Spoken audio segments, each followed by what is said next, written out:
बंदी छोड़ सतगुरु रामपाल जी परमेश्वर जी की जय हो।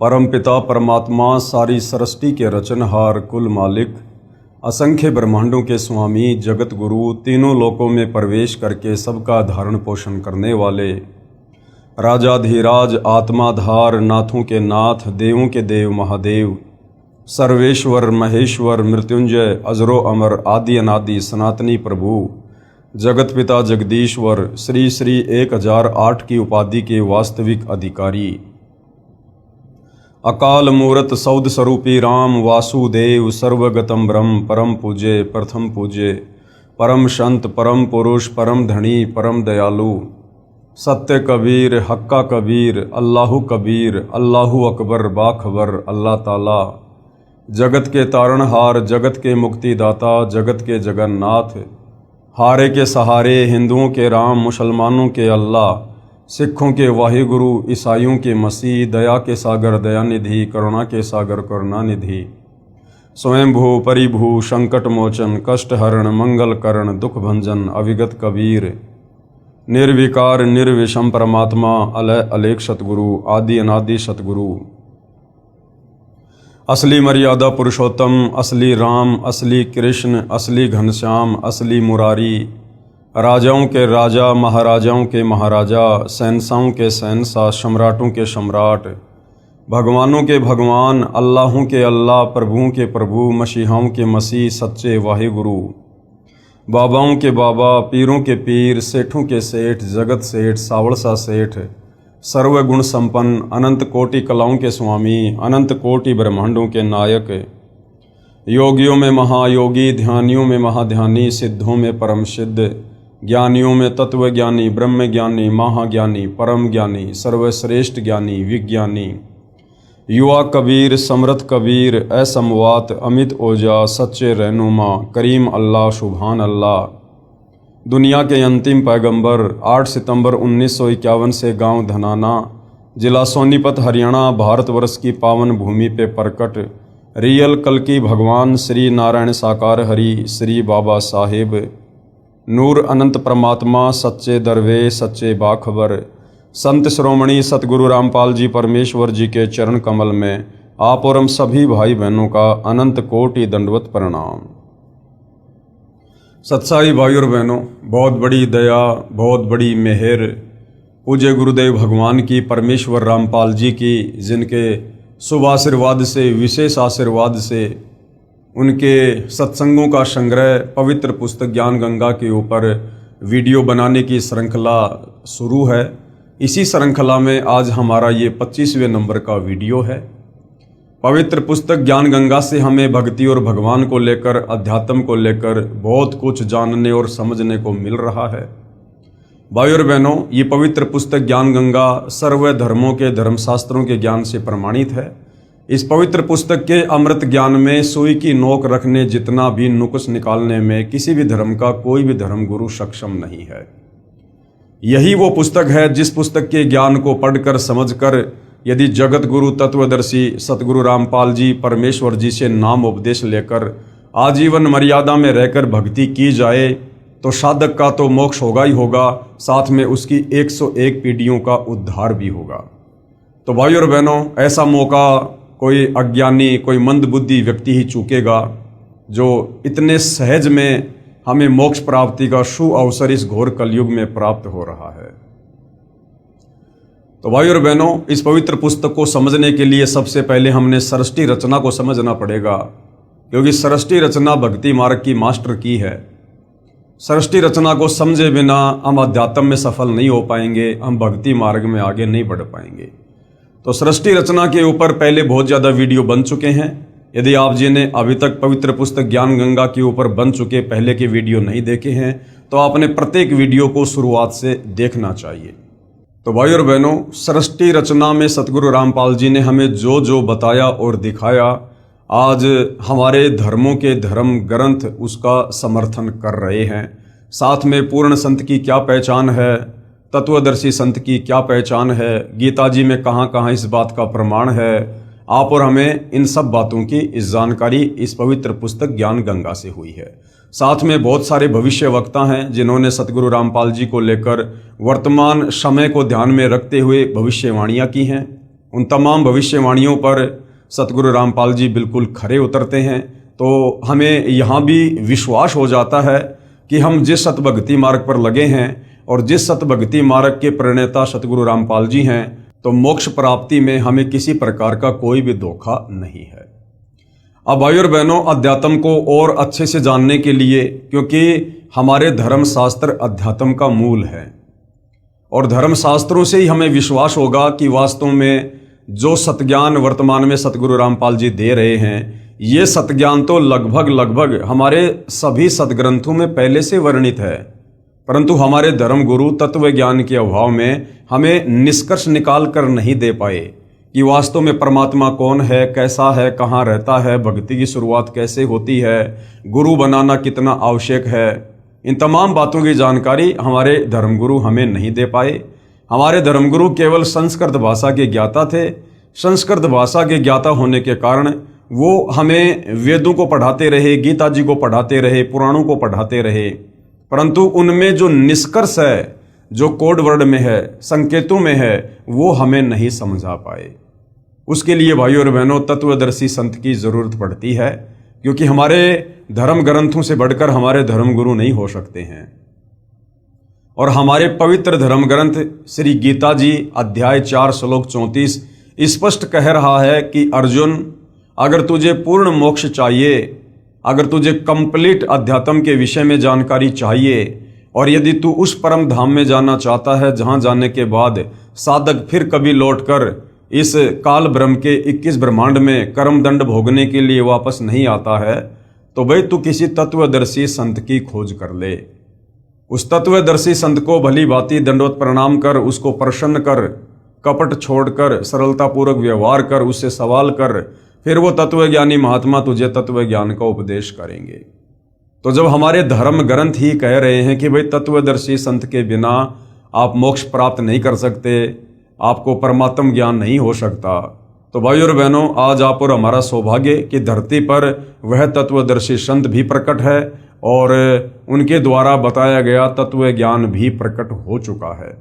अब यदि आवश्यकता है तो परम पूज्य परमेश्वर तत्वदर्शी सतगुरु रामपाल जी के सत्संगों को सुनना और उनके द्वारा लिखित पुस्तकों को पढ़ना, ताकि हम अध्यात्म को और अच्छे से समझ सकें और उनसे उपदेश प्राप्त करके अपने आत्मा के कल्याण के मार्ग में आगे बढ़ सकें। तो भाइयों और बहनों, इस पवित्र पुस्तक ज्ञान गंगा का आज ये 25वें नंबर का वीडियो है और आज का हमारा विषय है कि जो पवित्र शास्त्र गीता जी है उसका ज्ञान किसने बोला। ये तो हम सबको पता है कि पवित्र गीता जी का ज्ञान लगभग आज से 5000 वर्ष पहले जब कुरुक्षेत्र के मैदान में महाभारत का युद्ध हो रहा था उस समय बोला गया था। लेकिन सदियों से आज तक हमारे धर्मगुरु हमें ये नहीं बता पाए कि वास्तव में गीता जी का ज्ञान बोला किसने था। जिससे भी पूछो, जिसने भी बताया, बस यही कहा कि गीता जी का ज्ञान श्री कृष्ण जी ने बोला, गीता जी का ज्ञान श्री कृष्ण जी ने बोला। भाइयों और बहनों, गीता जी का ज्ञान श्री कृष्ण जी ने अवश्य बोला, परंतु इसके पीछे की जो सूक्ष्म जानकारी है वो तत्व ज्ञान के बिना हमें नहीं हो सकती। श्री कृष्ण जी केवल गीता जी का ज्ञान बोलते हुए आप और हमें दिखाई दे रहे हैं, परंतु असल में गीता जी का ज्ञान श्री कृष्ण जी ने नहीं बोला। गीता जी का ज्यादातर ज्ञान श्री कृष्ण जी के शरीर में प्रेत की भांति प्रवेश करके और उनके पिता श्री निरंजन ने, अर्थात ज्योति निरंजन काल ब्रह्म, जो ब्रह्मा विष्णु महेश का पिता है, दुर्गा का पति है, इसने गीता जी का ज्ञान बोला और युद्ध करवाने के लिए बोला। अब भाइयों और बहनों, कहने मात्र से विश्वास नहीं होगा और कहने मात्र से विश्वास होना भी नहीं चाहिए, क्योंकि जब हमारे धर्म ग्रंथ इस बात की साक्षी दे रहे हैं, समर्थन कर रहे हैं कि भाई गीता जी का ज्ञान श्री कृष्ण जी में प्रेत की भांति प्रवेश करके उसके पिता ज्योति निरंजन अर्थात काल ने बोला, तो फिर हमें धर्मशास्त्रों से देख लेना चाहिए ताकि हमें दृढ़ विश्वास हो। तो भाइयों और बहनों, आज का हमारा टॉपिक यही है कि गीता जी का ज्ञान किसने बोला। और जब तक हम अपने धर्म ग्रंथों से इस गूढ़ सच्चाई को नहीं देख लेंगे, नहीं जान लेंगे, तब तक हमें दृढ़ विश्वास नहीं हो सकता है। और कबीर परमेश्वर जी की वाणी है कि मां मूंडू उस संत की जिससे संशय न जाए, और काल खावे थोड़े जीव संशय सब जग खाए। वो संत ही क्या जो भगत की शंकाओं का समाधान ना कर सके। तो सतगुरु रामपाल जी ने अध्यात्म को लेकर, भक्ति मार्ग को लेकर, एडी से लेकर चोटी तक कंप्लीट शंकाओं का प्रमाणित समाधान कर रखा है। बस आवश्यकता है हमने थोड़ा धैर्य धारण करके और निष्पक्ष होकर इन चीजों को समझने का। पवित्र पुस्तक ज्ञान गंगा, पेज नंबर 190, यथार्थ ज्ञान प्रकाश विषय। परमेश्वर के विषय में शास्त्र क्या बताते हैं? प्रभु, स्वामी, ईश, राम, खुदा, अल्लाह, रब, मालिक, साहेब, देव, भगवान, गॉड, ये सर्वशक्ति बोधक शब्द हैं जो भिन्न भिन्न भाषाओं में उच्चारण किए हुए लिखे जाते हैं। ये जितने भी नाम आप जी देख रहे हैं, आज लोगों ने अपने अपने हिसाब से, अपने अपने धर्म के हिसाब से इन नामों को बांट लिया है। मुसलमान कहते हैं कि अल्लाह के ऊपर हमारा अधिकार है, ईसाई कहते हैं मसीहा के ऊपर हमारा अधिकार है, हिंदू कहते हैं भगवान हमारा है, और सिख भाई कहते हैं कि वाहिगुरु हमारा है। परंतु भाई और बहनों, ये परमात्मा के नाम नहीं है, ये भगवान के नाम नहीं है, ये तो भगवान के उपमात्मक नाम है। जैसे हमारे देश के प्रधानमंत्री जी का जो पद है उसका नाम है प्रधानमंत्री, लेकिन उनके शरीर का नाम कुछ और है। जैसे वर्तमान में सन 2026 में श्री नरेंद्र मोदी हमारे भारत देश के प्रधानमंत्री हैं, तो उनके शरीर का जो वास्तविक नाम है वो है नरेंद्र मोदी, लेकिन उनकी जो उपमात्मक पदवी का नाम है वो है प्रधानमंत्री। इसी प्रकार ये जितने भी नाम आप जी देख रहे हैं, प्रभु, स्वामी, ईश, राम, खुदा, अल्लाह, रब, मालिक, साहेब, देव, भगवान, गॉड, ये उस परम अक्षर ब्रह्म, पूर्ण परमात्मा, सारी सृष्टि के रचयिता के वास्तविक नाम नहीं है, ये उनकी उपमात्मक पदवियों के नाम है। उस परमेश्वर का वास्तविक नाम आप जी ने सृष्टि रचना में देखा, सुना, पढ़ा, साथ में आपने वेदों से देखा कि उस परमेश्वर का वास्तविक नाम है कबीर देव, जिसे साधारण भाषा में हम कबीर परमात्मा कहते हैं।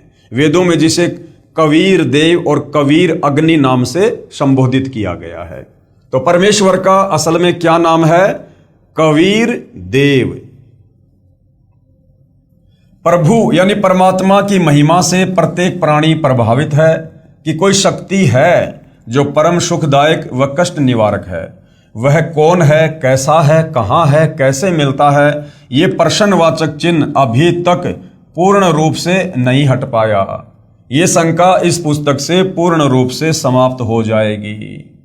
हालांकि ज्यादातर तो ये शंका समाप्त हो चुकी है। यदि आपने इस पुस्तक में लिखी सृष्टि रचना को पढ़ लिया और समझ लिया है तो, अन्यथा आगे जब आप वीडियो देखेंगे तो ये शंका पूरी तरह से समाप्त हो जाएगी। जो शंका सदियों से, सतयुग से परमात्मा चाहने वाली आत्माओं को अंदर से कचोट रही थी कि भाई हम जिस परमात्मा की भक्ति करना चाहते हैं, हम जिस परमात्मा को प्राप्त करना चाहते हैं, जिस परमेश्वर के गुण हमें धर्म ग्रंथों में लिखे हुए मिलते हैं कि वो बांझ को बेटा देता है, कोढ़ी को काया देता है, वो रोगी को निरोगी कर देता है, निर्धन को धन देता है, सर्व सुख देता है, वो परमात्मा है कौन, ताकि हम उसकी भक्ति शुरू करें। वो कैसा है, दिखाई कैसा देता है, वो रहता कहाँ है, क्या वो धरती पर आता है, वो आकार में है या वो निराकार है। आज तक हमारे धर्मगुरु तत्व ज्ञान के अभाव से हमारे इन प्रश्नों का कोई प्रमाणित सटीक जवाब नहीं दे पाए थे, जिस भेद से आज परम संत सतगुरु रामपाल जी ने पूर्णतया पर्दा हटा दिया है। वह कौन है, कैसा है, कहाँ है, कैसे मिलता है, ये प्रश्नवाचक चिन्ह अभी तक पूर्ण रूप से नहीं हट पाया। ये शंका इस पुस्तक के पूर्ण रूप से समाप्त हो जाएगी। जो शक्ति अंधे को आंखें प्रदान करे, गूंगे को आवाज, बहरे को कानों से श्रवण करवा दे, बांझ को पुत्र दे दे, निर्धन को धनवान बना दे, रोगी को स्वस्थ करे, जिसके यदि दर्शन हो जाएं तो अति आनंद हो, जो सर्व ब्रह्मांडों का रचनहार, पूर्ण शांतिदायक जगत गुरु तथा सर्वज्ञ है। अब जगत गुरु की भूमिका कौन निभाता है? स्वयं कबीर भगवान। तो वर्तमान में जगत गुरु की भूमिका कौन निभा रहे हैं? सतगुरु रामपाल जी, जिसकी आज्ञा बिना पत्ता भी नहीं हिल सकता, अर्थात सर्वशक्तिमान, जिसके सामने कुछ भी असंभव नहीं है। ऐसे गुण जिसमें हैं वह वास्तव में प्रभु यानी स्वामी, ईश, राम, भगवान, खुदा, अल्लाह, रहीम, मालिक, रब, गॉड कहलाता है। यानी ये तमाम उपरोक्त गुण जिस परम शक्ति में है वही वास्तव में परमात्मा है, वही सारी सृष्टि का मालिक है, वही सभी आत्माओं का जनक है। यहां पर एक बात विशेष विचारणीय है कि किसी भी शक्ति का ज्ञान किसी शास्त्र से ही होता है। उसी शास्त्र के आधार पर गुरुजन अपने अनुयायियों को मार्गदर्शन करते हैं। वह शास्त्र धार्मिक पुस्तकें हैं, चारों वेद, ऋग्वेद, सामवेद, यजुर्वेद, अथर्ववेद, श्रीमद् भागवत गीता, श्रीमद् भगवत सुधासागर, 18 पुराण, महाभारत, बाइबल, कुरान आदि प्रमाणित पवित्र शास्त्र हैं। चारों वेद स्वयं पूर्ण परमात्मा के आदेश से ज्योति निरंजन अर्थात काल ने समुद्र के अंदर अपने श्वासों के द्वारा गुप्त छिपा दिया तथा प्रथम बार सागर मंथन के समय ये चारों वेद श्री ब्रह्मा जी को प्राप्त हुए।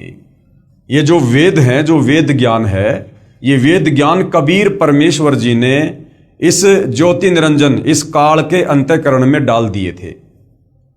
और आपने सृष्टि रचना को पढ़ा कि इस काल को जब सतलोक से 16 संकोश की दूरी पर कबीर परमेश्वर जी के द्वारा निष्कासित कर दिया गया था, उसके बाद इस काल ने अपने 21 ब्रह्मांड में सर्वप्रथम जब समुद्र मंथन दुर्गा जी के माध्यम से करवाया, अपने तीनों पुत्रों ब्रह्मा विष्णु महेश को सागर के किनारे भेजकर, उस समय इस ज्योति निरंजन ने वेद प्रकट किए। और उन वेदों में से ज्यादातर ज्ञान जो सतलोक के विषय में था, इस काल की गलतियों के विषय में था, इसके पाखंड के विषय में था, वो ज्ञान ज्यादातर इसने समाप्त कर दिया था। और बाकी का जो ज्ञान था वो इस काल ने समुद्र मंथन के द्वारा अपने बड़े पुत्र ब्रह्मा जी को दिया। ब्रह्मा जी ने वेदों को पढ़ा और जैसा भी उसे ज्ञान हुआ वो ज्ञान उन्होंने आगे अपने वंशजों को दिया, ब्राह्मणों को दिया, धर्म गुरुओं को दिया, और वो ज्ञान सदियों से धर्म गुरुओं के द्वारा समाज में फैलाया गया है। तो भाइयों और बहनों, इन 4 वेदों में भक्ति और भगवान को लेकर कंप्लीट ज्ञान नहीं है। वो कंप्लीट ज्ञान जो इस काल के द्वारा नष्ट कर दिया गया, उसी कंप्लीट ज्ञान को देने के लिए कबीर परमात्मा सतलोक से चलकर तत्वदर्शी संत की, जगत गुरु की भूमिका करते हुए इस पृथ्वी पर प्रकट होते हैं। जो ब्रह्मा जी क्षर पुरुष के ज्येष्ठ पुत्र हैं, क्षर पुरुष यानी ये काल, ये ब्रह्मा इस ब्रह्म का बड़ा लड़का है। तो ब्रह्मा ने वेद पढ़े तथा जैसा समझा उसी आधार पर संसार में ज्ञान का प्रचार अपने वंशजों ऋषियों के द्वारा करवाया। पूर्ण परमात्मा ने 5वां सौषम यानी सूक्ष्म वेद भी ब्रह्म यानी काल को दिया था, जो इस ज्योति निरंजन ने अपने पास गुप्त रखा तथा उसे समाप्त कर दिया। क्योंकि उस 5वें वेद में, सूक्ष्म वेद में, जिसको सौषम वेद भी कहते हैं, उसमें कंप्लीट जानकारी थी सतलोक वापस जाने की, पूरी सृष्टि रचना की, कंप्लीट मूल ज्ञान था। लेकिन इस काल ने डर कर उस ज्ञान को समाप्त कर दिया, क्योंकि इसको 1 लाख मानव शरीरधारी आत्माओं के शरीर से निकली वासना को खाने का श्राप लगा हुआ है। तो काल ने यह सोचकर यदि सभी लोग इस तत्व ज्ञान से परिचित हो गए तो मेरे लोक में फिर यहाँ कोई नहीं रहेगा और सब के सब वापस सतलोक को चले जाएंगे। तो इस भय से, इस डर से इस काल ने परमात्मा के द्वारा दिए गए उस मूल ज्ञान को, सूक्ष्म ज्ञान को छुपा दिया, नष्ट कर दिया। और बाकी का जो साधारण ज्ञान था, जिसमें केवल इस काल तक की ही ज्यादातर जानकारी है, इस काल की भक्ति तक की ही जानकारी है और बहुत कम आंशिक जानकारी उस कबीर परमेश्वर की है, उस ज्ञान को इसने अपने पुत्र ब्रह्मा को दे दिया। कुछ समय उपरांत अर्थात 1 कल्प यानी 1000 चतुर्युग के बाद, 1 कल्प कहो चाहे 1000 चतुर्युग कहो, ये इस काल के बड़े बेटे ब्रह्मा जी का एक दिन है। यानी ब्रह्मा जी का जो जीवन है वो इतना लंबा है कि 1000 चतुर्युग केवल इसका एक दिन है। वैसे तो 1008 चतुर्युग का ब्रह्मा जी का एक दिन होता है और 1008 चतुर्युग ही ब्रह्मा जी की रात्रि होती है, लेकिन गुरुदेव भगवान इसको आसानी से समझाने के लिए 1000 चतुर्युग कह देते हैं। कुछ समय उपरांत अर्थात एक कल्प अर्थात 1000 चतुर्युग के बाद 3 लोक, पृथ्वीलोक, स्वर्गलोक, पाताल लोक के सर्व प्राणी प्रलय अर्थात विनाश हो जाते हैं। यानी जब ब्रह्मा जी का दिन होता है तो ये 3 लोक की सृष्टि चलती है और जैसे ही ब्रह्मा जी का दिन समाप्त होता है, रात्रि शुरू होती है, उस समय यहां पर प्रलय हो जाता है, विनाश हो जाता है 3 लोकों में। फिर ज्योति निरंजन यानी काल के निर्देश से ब्रह्मा अपनी रात्रि समाप्त होने पर, ब्रह्मा की रात्रि 1000 चतुर्युग की होती है तथा इतना ही दिन। जब दिन प्रारंभ होता है तो रजोगुण से प्रभावित करके प्राणियों की उत्पत्ति तीनों लोकों में शुरू करता है। यानी ब्रह्मा जी की रात्रि में तीनों लोकों में प्रलय हो जाती है और ब्रह्मा जी की रात्रि समाप्त होते ही काल की आज्ञा से ब्रह्मा फिर से अपने रजोगुण के प्रभाव से संतान उत्पत्ति करवाकर सृष्टि की रचना करता है। तब सतयुग की शुरुआत में वही चारों वेद काल ब्रह्म स्वयं ब्रह्मा को फिर प्रदान करता है तथा फिर प्राकृतिक उथल पुथल के कारण चारों पवित्र वेदों का ज्ञान समाप्त हो जाता है। यानी कलयुग के एंड में फिर चारों जो है इन पवित्र शास्त्रों का ज्ञान जो है समाप्त हो जाता है। उसके पश्चात फिर समय अनुसार अन्य ऋषियों में प्रवेश करके दोबारा लिखवाता है। फिर भी समय अनुसार प्राकृतिक उथल पुथल के बाद स्वार्थी लोगों के द्वारा वेदों में बदलाव करके वास्तविक ज्ञान संसार से लुप्त कर दिया जाता है। वही काल अर्थात ब्रह्म, जिसको ज्योति निरंजन भी कहते हैं, महाभारत युद्ध के समय श्री कृष्ण जी में प्रवेश करके चारों वेदों का संक्षिप्त विवरण श्रीमद् भागवत गीता के रूप में दिया तथा कहा कि अर्जुन, यही ज्ञान मैंने पहले सूर्य से कहा था। अब बहुत सारे भाई बहन जो अध्यात्म से अपरिचित हैं वो कह देते हैं कि भाई सूर्य तो आग का गोला है, सूर्य को कैसे ज्ञान समझाया जा सकता है। भाई जो ये आग का गोला सूर्य है ये अलग है और इस आग के गोले सूर्य जैसे ना जाने कितने गोले एक ब्रह्मांड में हैं। तो इन तमाम सूर्यों के ऊपर जिस देव का आधिपत्य है, अधिकार है, वो असल में सूर्य देव है और वो नर रूप में है, वो देव है। तो उसको ये ज्ञान समझाया गया था। जिस प्रकार हमारे भारत देश की शासन व्यवस्था है और जिस प्रकार कोई परिवहन मंत्री है, तो परिवहन मंत्री का काम क्या होता है, जितनी भी गाड़ियां हैं, जितनी भी बसें हैं, ट्रक हैं, इन सब के ऊपर उसका अधिकार है। अब वो परिवहन मंत्री कोई बस नहीं है, वो परिवहन मंत्री कोई ट्रेन नहीं है, वो कोई ट्रोला नहीं है। वो परिवहन के साधन अलग हैं और उन साधनों के ऊपर जिसका कंट्रोल है वो परिवहन मंत्री अलग है। इसी प्रकार ये जो आग का गोला सूर्य है ये अलग है और ऐसे ऐसे आग के इन गोलों के ऊपर, सूर्यों के ऊपर एक ब्रह्मांड में जिसका अधिकार है, आधिपत्य है, वो देव नर रूप में अलग है। तो उस सूर्य को, सूर्य देव को यह ज्ञान समझाया गया था। मैंने पहले सूर्य से कहा था, उसने अपने पुत्र वैवस्वत अर्थात मनु से तथा वैवस्वत अर्थात मनु ने अपने पुत्र इक्ष्वाकु से कहा था, परंतु बीच में यह उत्तम ज्ञान प्राय समाप्त हो गया था।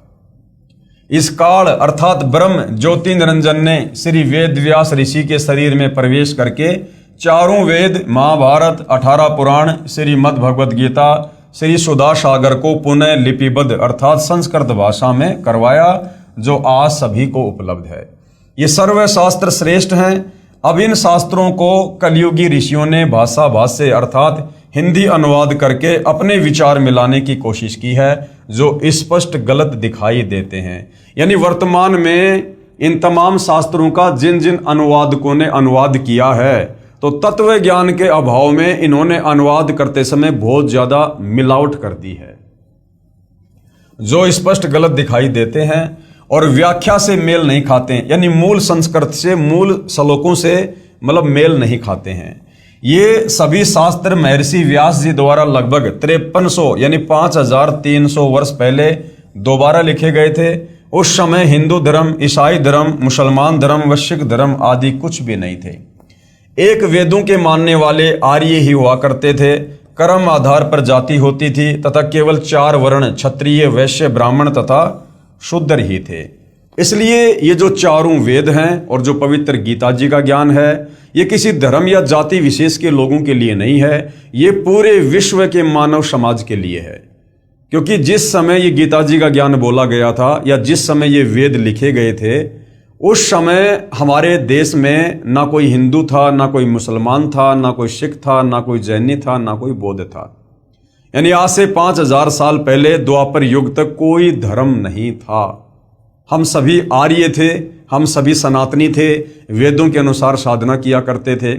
उसके बाद आगे चलकर इस कलयुग में इस काल बलि ने, क्योंकि इसको पहले से पता था कि कलयुग में परमात्मा सतलोक से चलकर आएंगे, अपने तत्व ज्ञान का प्रचार करेंगे और मेरे 21 ब्रह्मांड से आत्माओं को भक्ति देकर और सतलोक लेकर जाएंगे। तब इस काल ने इतना ज्यादा बखेड़ा शुरू कर रखा है। हमें धर्मों में बांट दिया, जातियों में बांट दिया, समुदायों में बांट दिया, शास्त्रों के नाम पर हमारे को लड़ा दिया, भिड़ा दिया, अन्य कई प्रकार से इसने डिवाइडेशन कर रखा है ताकि ये आपस में एक दूसरे के धर्म को ऊंचा नीचा कहकर आपस में उलझे रहें। और जब वो तत्वदर्शी संत इस पृथ्वी पर आकर अपना अमृत ज्ञान दे, उस समय उसकी बात पर कोई भी यकीन ना करे और अपने ही धर्म व धर्म शास्त्रों को सर्वश्रेष्ठ मानकर उसी अज्ञान के ऊपर आरूढ़ रहें। इसलिए भाई और बहनों, ये 3 से 4 हजार वर्षों के बीच बीच में इस काल में इस ज्योति निरंजन ने ये सारा का सारा धर्म और जातियों का बखेड़ा शुरू किया है। वरना जिस समय ये गीता जी का ज्ञान दिया गया था महाभारत के युद्ध में, उस समय तक धरती पर कोई भी धर्म नहीं था। इससे एक तो यह प्रमाणित हो जाता है कि यह सर्वशास्त्र किसी धर्म या व्यक्ति विशेष के लिए नहीं है, ये केवल मानव मात्र के कल्याण हेतु है। दूसरा यह प्रमाणित होता है कि हमारे पूर्वज एक थे जिनके संस्कार आपस में मिले जुले हैं। आज जो हिंदू, मुसलमान, सिख, ईसाई, जैनी, बौद्ध, यहूदी बने हुए हैं, पहले हम सब एक ही थे, आर्य थे, सनातनी थे, हम सब के संस्कार एक जैसे ही हैं। हमारे पूर्वज सबसे पहले एक ही थे।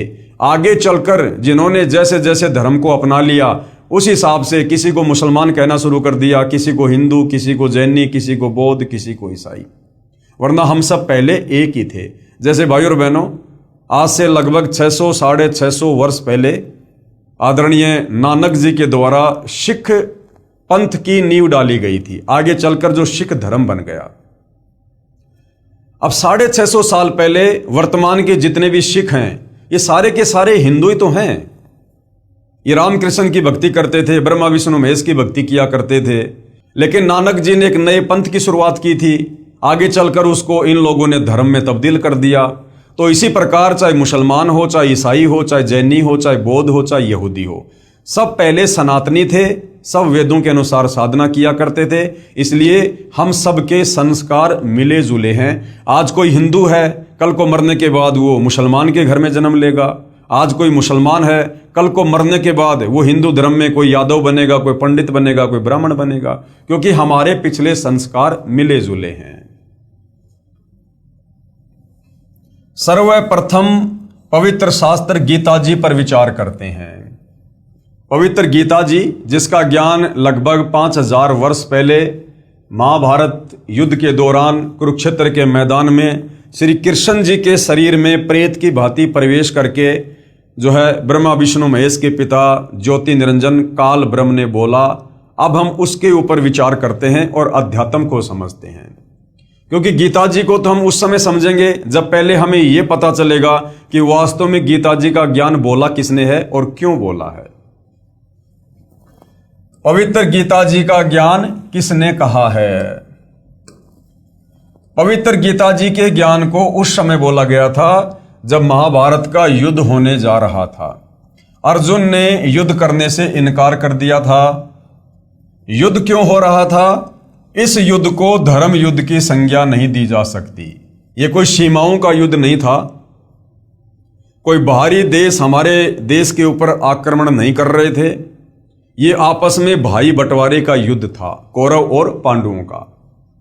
इस युद्ध को धर्म युद्ध की संज्ञा भी नहीं दी जा सकती, क्योंकि दो परिवारों का संपत्ति वितरण का विषय था। कौरवों तथा पांडवों का संपत्ति बंटवारा नहीं हो रहा था। कौरवों ने पांडवों को आधा राज्य भी देने से मना कर दिया था। दोनों पक्षों का बीच बचाव करने के लिए भगवान श्री कृष्ण जी 3 बार शांति दूत बनकर गए, परंतु दोनों ही पक्ष कौरव और पांडव अपनी अपनी जिद पर अटल थे। श्री कृष्ण जी ने युद्ध से होने वाली हानि से भी परिचित कराते हुए कहा कि ना जाने कितनी बहन विधवा होंगी, ना जाने कितने बच्चे अनाथ होंगे, महापाप के अतिरिक्त कुछ नहीं मिलेगा। युद्ध में न जाने कौन मरे कौन बचे। तीसरी बार जब श्री कृष्ण जी समझौता करवाने गए तो दोनों पक्षों ने अपने अपने पक्ष वाले राजाओं की सेना सहित सूची पत्र दिखाया। तीसरी बार जब श्री कृष्ण जी शांति दूत बनकर गए, क्योंकि श्री कृष्ण जी युद्ध के पक्ष में नहीं थे। जब तीसरी बार गए तो देखा कि उधर से कौरव इधर से पांडव, इन्होंने तो अपने अपने सैनिकों को बिल्कुल तैयार कर रखा है। कौन राजा किसके पक्ष में खड़ा होकर युद्ध करेगा, सबकी लिस्ट बना रखी थी, लगभग युद्ध के लिए तैयारी कर रखी थी। तथा कहा कि इतने राजा हमारे पक्ष में हैं तथा इतने हमारे पक्ष में। जब श्री कृष्ण जी ने देखा कि दोनों ही पक्ष टस से मस नहीं हो रहे हैं, युद्ध के लिए तैयार हो चुके हैं, तब श्री कृष्ण जी ने सोचा कि एक दाव और है, वो भी आज लगा देता हूं। श्री कृष्ण जी ने सोचा कि कहीं पांडव मेरे संबंधी होने के कारण अपनी जिद इसलिए ना छोड़ रहे हों कि श्री कृष्ण जी तो हमारे साथ हैं, विजय हमारी होगी। क्योंकि श्री कृष्ण जी की बहन सुभद्रा जी का विवाह श्री अर्जुन से हुआ था, यानी श्री कृष्ण जी सांसारिक नाते में अर्जुन का साड़ा था। तो पांडव ये सोचकर पीछे नहीं हट रहे थे कि भाई श्री कृष्ण जी तो हमारे रिश्तेदार हैं, और जाहिर सी बात है श्री कृष्ण जी तो हमारे पक्ष में ही खड़े होकर लड़ाई करेंगे, और जब श्री कृष्ण जी हमारे साथ हो जाएंगे तो फिर युद्ध तो हम ही जीतेंगे। ये सोचकर पांडव भी पीछे कदम नहीं हटा रहे थे। तो श्री कृष्ण जी ने कहा कि एक तरफ मेरी सारी सेना होगी और दूसरी तरफ मैं होऊंगा, और इसके साथ साथ मैं वचनबद्ध भी होता हूं कि मैं हथियार भी नहीं उठाऊंगा। इस पॉइंट को भाइयों और बहनों ध्यान रखना। ये कुछ ऐसे पॉइंट हैं जो हमें समझाएंगे कि वास्तव में गीता जी का ज्ञान श्री कृष्ण जी ने नहीं बोला, बल्कि श्री कृष्ण जी का तो केवल शरीर दिखाई दे रहा था। उसके शरीर में प्रेत की भांति प्रवेश करके इस काल ज्योति निरंजन ने बोला।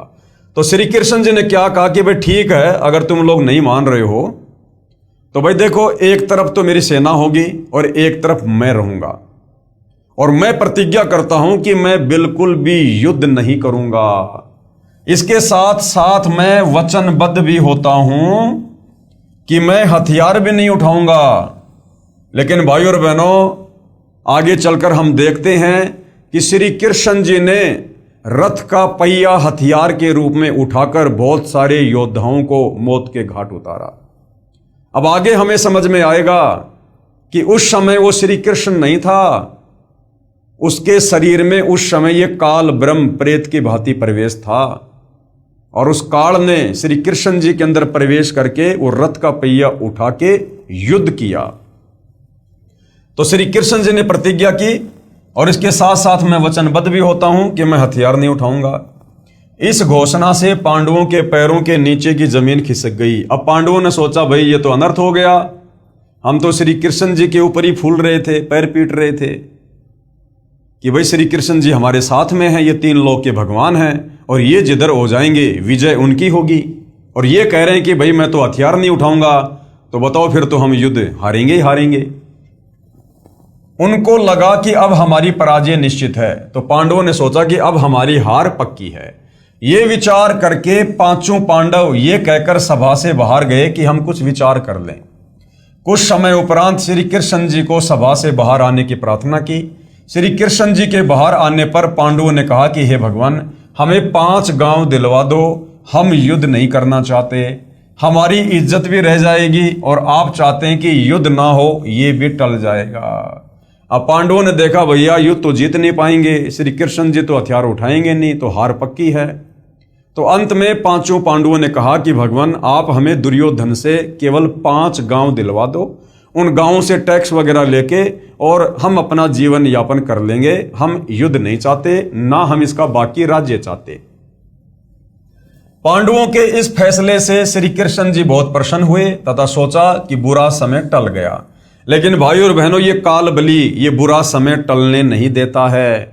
ये युद्ध इस काल ने करवाना था, क्योंकि इसको अपने भोजन का प्रबंध करना होता है। इसको प्रतिदिन 1 लाख मानव शरीरधारी आत्माओं का जो है भोजन करना पड़ता है। सभा में केवल कौरव तथा उनके समर्थक शेष थे। श्री कृष्ण जी ने कहा, दुर्योधन युद्ध टल गया, मेरी भी यह हार्दिक इच्छा थी, आप पांडवों को 5 गांव दे दो। वे कह रहे हैं कि हम युद्ध नहीं चाहते। अब उसी समय जब इस काल बलि ने देखा कि इस प्रकार से तो युद्ध टल जाएगा, उसी समय ये काल बलि दुर्योधन के अंदर प्रवेश कर गया, उसकी बुद्धि पर बैठ गया। दुर्योधन ने कहा कि पांडवों के लिए सुई की नोक जितनी भी जमीन नहीं है।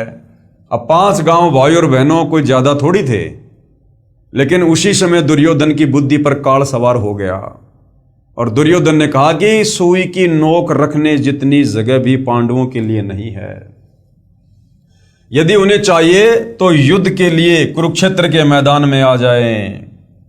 इस बात से श्री कृष्ण जी ने नाराज होकर कहा कि दुर्योधन तो इंसान नहीं शैतान है। कहां आधा राज्य और कहां 5 गांव, मेरी बात मान ले, 5 गांव दे दे। श्री कृष्ण जी से नाराज होकर दुर्योधन ने सभा में उपस्थित योद्धाओं को आज्ञा दी कि श्री कृष्ण को पकड़ो तथा कारागार में डाल दो।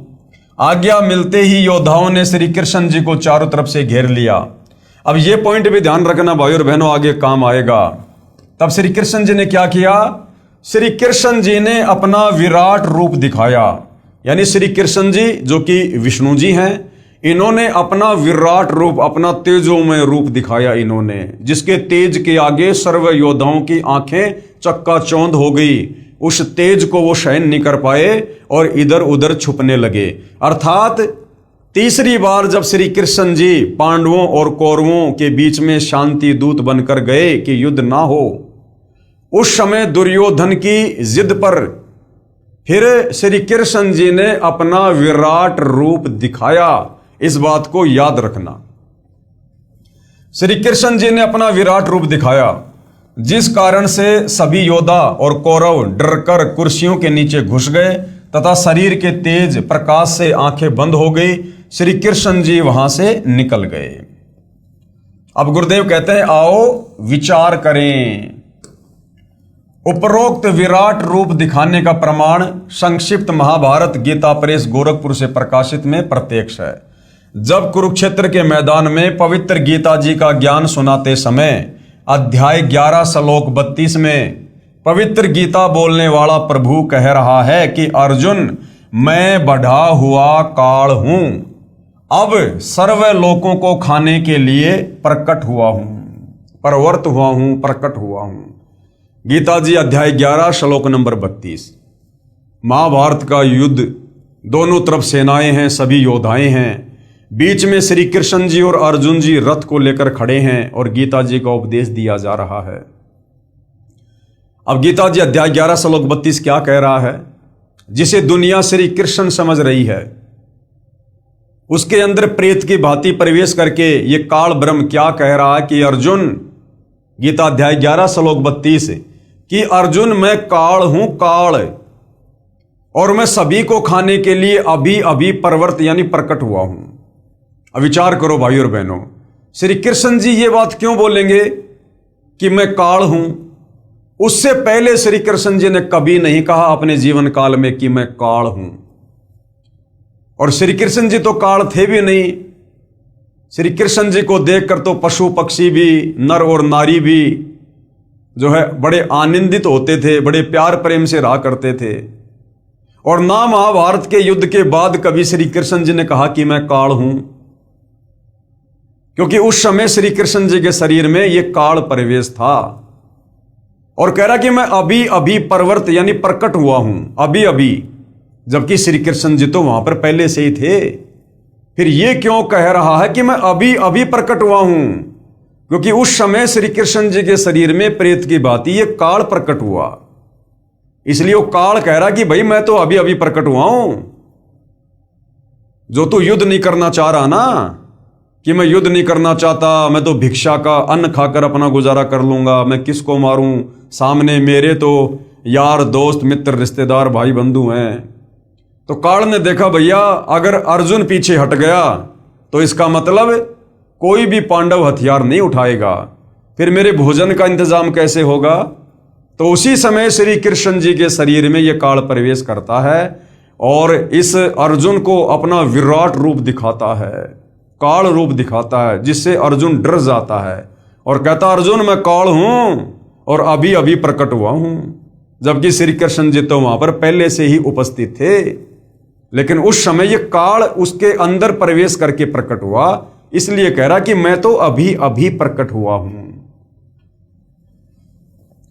गीता अध्याय 11 श्लोक 32 में पवित्र गीता बोलने वाला प्रभु यानी काल कह रहा है कि अर्जुन मैं बढ़ा हुआ काल हूं, अब सर्व लोगों को खाने के लिए प्रकट हुआ हूं। जरा सोचिए कि श्री कृष्ण जी तो पहले से ही अर्जुन जी के साथ में थे। यदि पवित्र गीता जी के ज्ञान को श्री कृष्ण जी बोल रहे होते तो ये नहीं कहते कि मैं अभी परवर्त यानी प्रकट हुआ हूं, क्योंकि वो तो पहले से थे। श्री कृष्ण जी काल नहीं थे जो कह रहे हैं ना कि मैं काल हूं, अध्याय 11 श्लोक 32 में कि अर्जुन मैं काल हूं। श्री कृष्ण जी काल नहीं थे, उनके दर्शन मात्र से मनुष्य पशु गाय आदि प्रसन्न होकर श्री कृष्ण जी के पास आकर प्यार पाते थे। क्या काल के पास आकर कोई प्रसन्न रह सकता है? उसकी तो शकल से भी डर लगे। जिनके दर्शन बिना गोपियों का खाना पीना छूट जाता था, इसलिए काल कोई और शक्ति है, वह श्री कृष्ण जी के शरीर में प्रेतवत यानी भूत की तरह प्रवेश करके और पवित्र श्रीमद् भगवत गीता जी के ज्ञान रूप में चारों पवित्र वेदों का सार बोल गया। उसकी 1000 भुजाएं हैं, किसकी? काल की। देखो श्री कृष्ण जी जब इस धरती पर प्रकट हुए तो एक मनुष्य रूप में प्रकट हुए, और वैसे ये श्री विष्णु जी हैं, तो श्री विष्णु जी 16 कला के भगवान हैं और ज्यादा से ज्यादा इनकी 4 भुजा हैं। जबकि गीता जी का ज्ञान देते समय खुद कह रहा है, जब उसको इस काल ने श्री कृष्ण जी में प्रवेश करके अर्जुन को अपना विराट रूप दिखाया, तो अर्जुन ने देखा कि ये तो 1000 भुजा वाला भगवान है, और अर्जुन खुद कह रहा कि हे सहस्त्रा बाहु, अर्थात 1000 भुजा वाले भगवान। अरे भैया श्री कृष्ण या श्री विष्णु जी तो केवल 4 भुजा रख सकते हैं, इससे ज्यादा नहीं बना सकते, कम से कम 2 और ज्यादा से ज्यादा 4। जबकि अर्जुन कह रहा कि हे सहस्त्रा बाहु, 1000 भुजा वाले भगवान, तो 1000 कला का स्वामी ये काल है, ये 1000 भुजा बना सकता है, 1000 मुंह लगा सकता है। तो महाभारत के युद्ध में श्री कृष्ण जी के शरीर में प्रवेश करके ये काल बोल रहा है। उसकी 1000 भुजाएं हैं, किसकी? काल की। श्री कृष्ण जी श्री विष्णु जी के अवतार थे, जिनकी मात्र 4 भुजाएं हैं। फिर अध्याय 11 श्लोक 21 व 46 में अर्जुन कह रहा है कि भगवान आप तो ऋषियों देवताओं तथा सिद्धों को भी खा रहे हो, जो आपका ही गुणगान पवित्र वेदों के मंत्रों द्वारा उच्चारण कर रहे हैं। अब पहली बात तो श्री कृष्ण जी के भक्तों को, श्री विष्णु जी के भक्तों को विचार करना चाहिए। आप गीता जी को सत्य मानते हो, और यहां गीता जी अध्याय 11 श्लोक 21 और 46 को ध्यान से पढ़ो। अर्जुन खुद अपनी आंखों से देखकर कह रहा है कि भगवान आप तो उन्हीं को खा रहे हो जो आपकी भक्ति कर रहे हैं, आपकी पूजा कर रहे हैं, आप तो उन्हीं को खा रहे हो।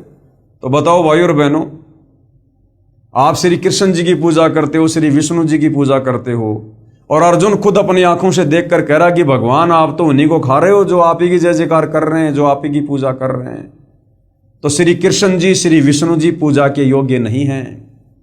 लेकिन इस समय श्री कृष्ण जी में श्री विष्णु जी में काल प्रवेश था, 1000 भुजा का भगवान, ये ज्योति निरंजन, और ये सबको खा रहा था, क्योंकि ये ब्रह्मा विष्णु महेश को भी नहीं छोड़ता है। जब उनका समय पूरा होता है तो ये उनको भी तपतशिला पर भून भून के खाता है, क्योंकि इसको प्रतिदिन 1,00,000 मानव शरीरधारी आत्माओं के शरीर से निकली वासना खाने का श्राप लगा हुआ है। आप तो ऋषियों, देवताओं तथा सिद्धों को भी खा रहे हो।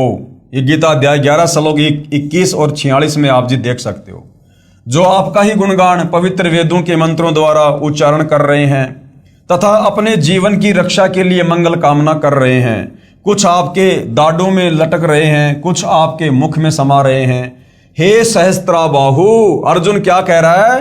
हे सहस्त्राबाहु, हे 1000 भुजा के भगवान। अगर श्री कृष्ण जी होते तो श्री कृष्ण जी तो भैया ज्यादा से ज्यादा 4 भुजा बना सकते हैं, क्योंकि ये विष्णु जी हैं, इससे ज्यादा नहीं।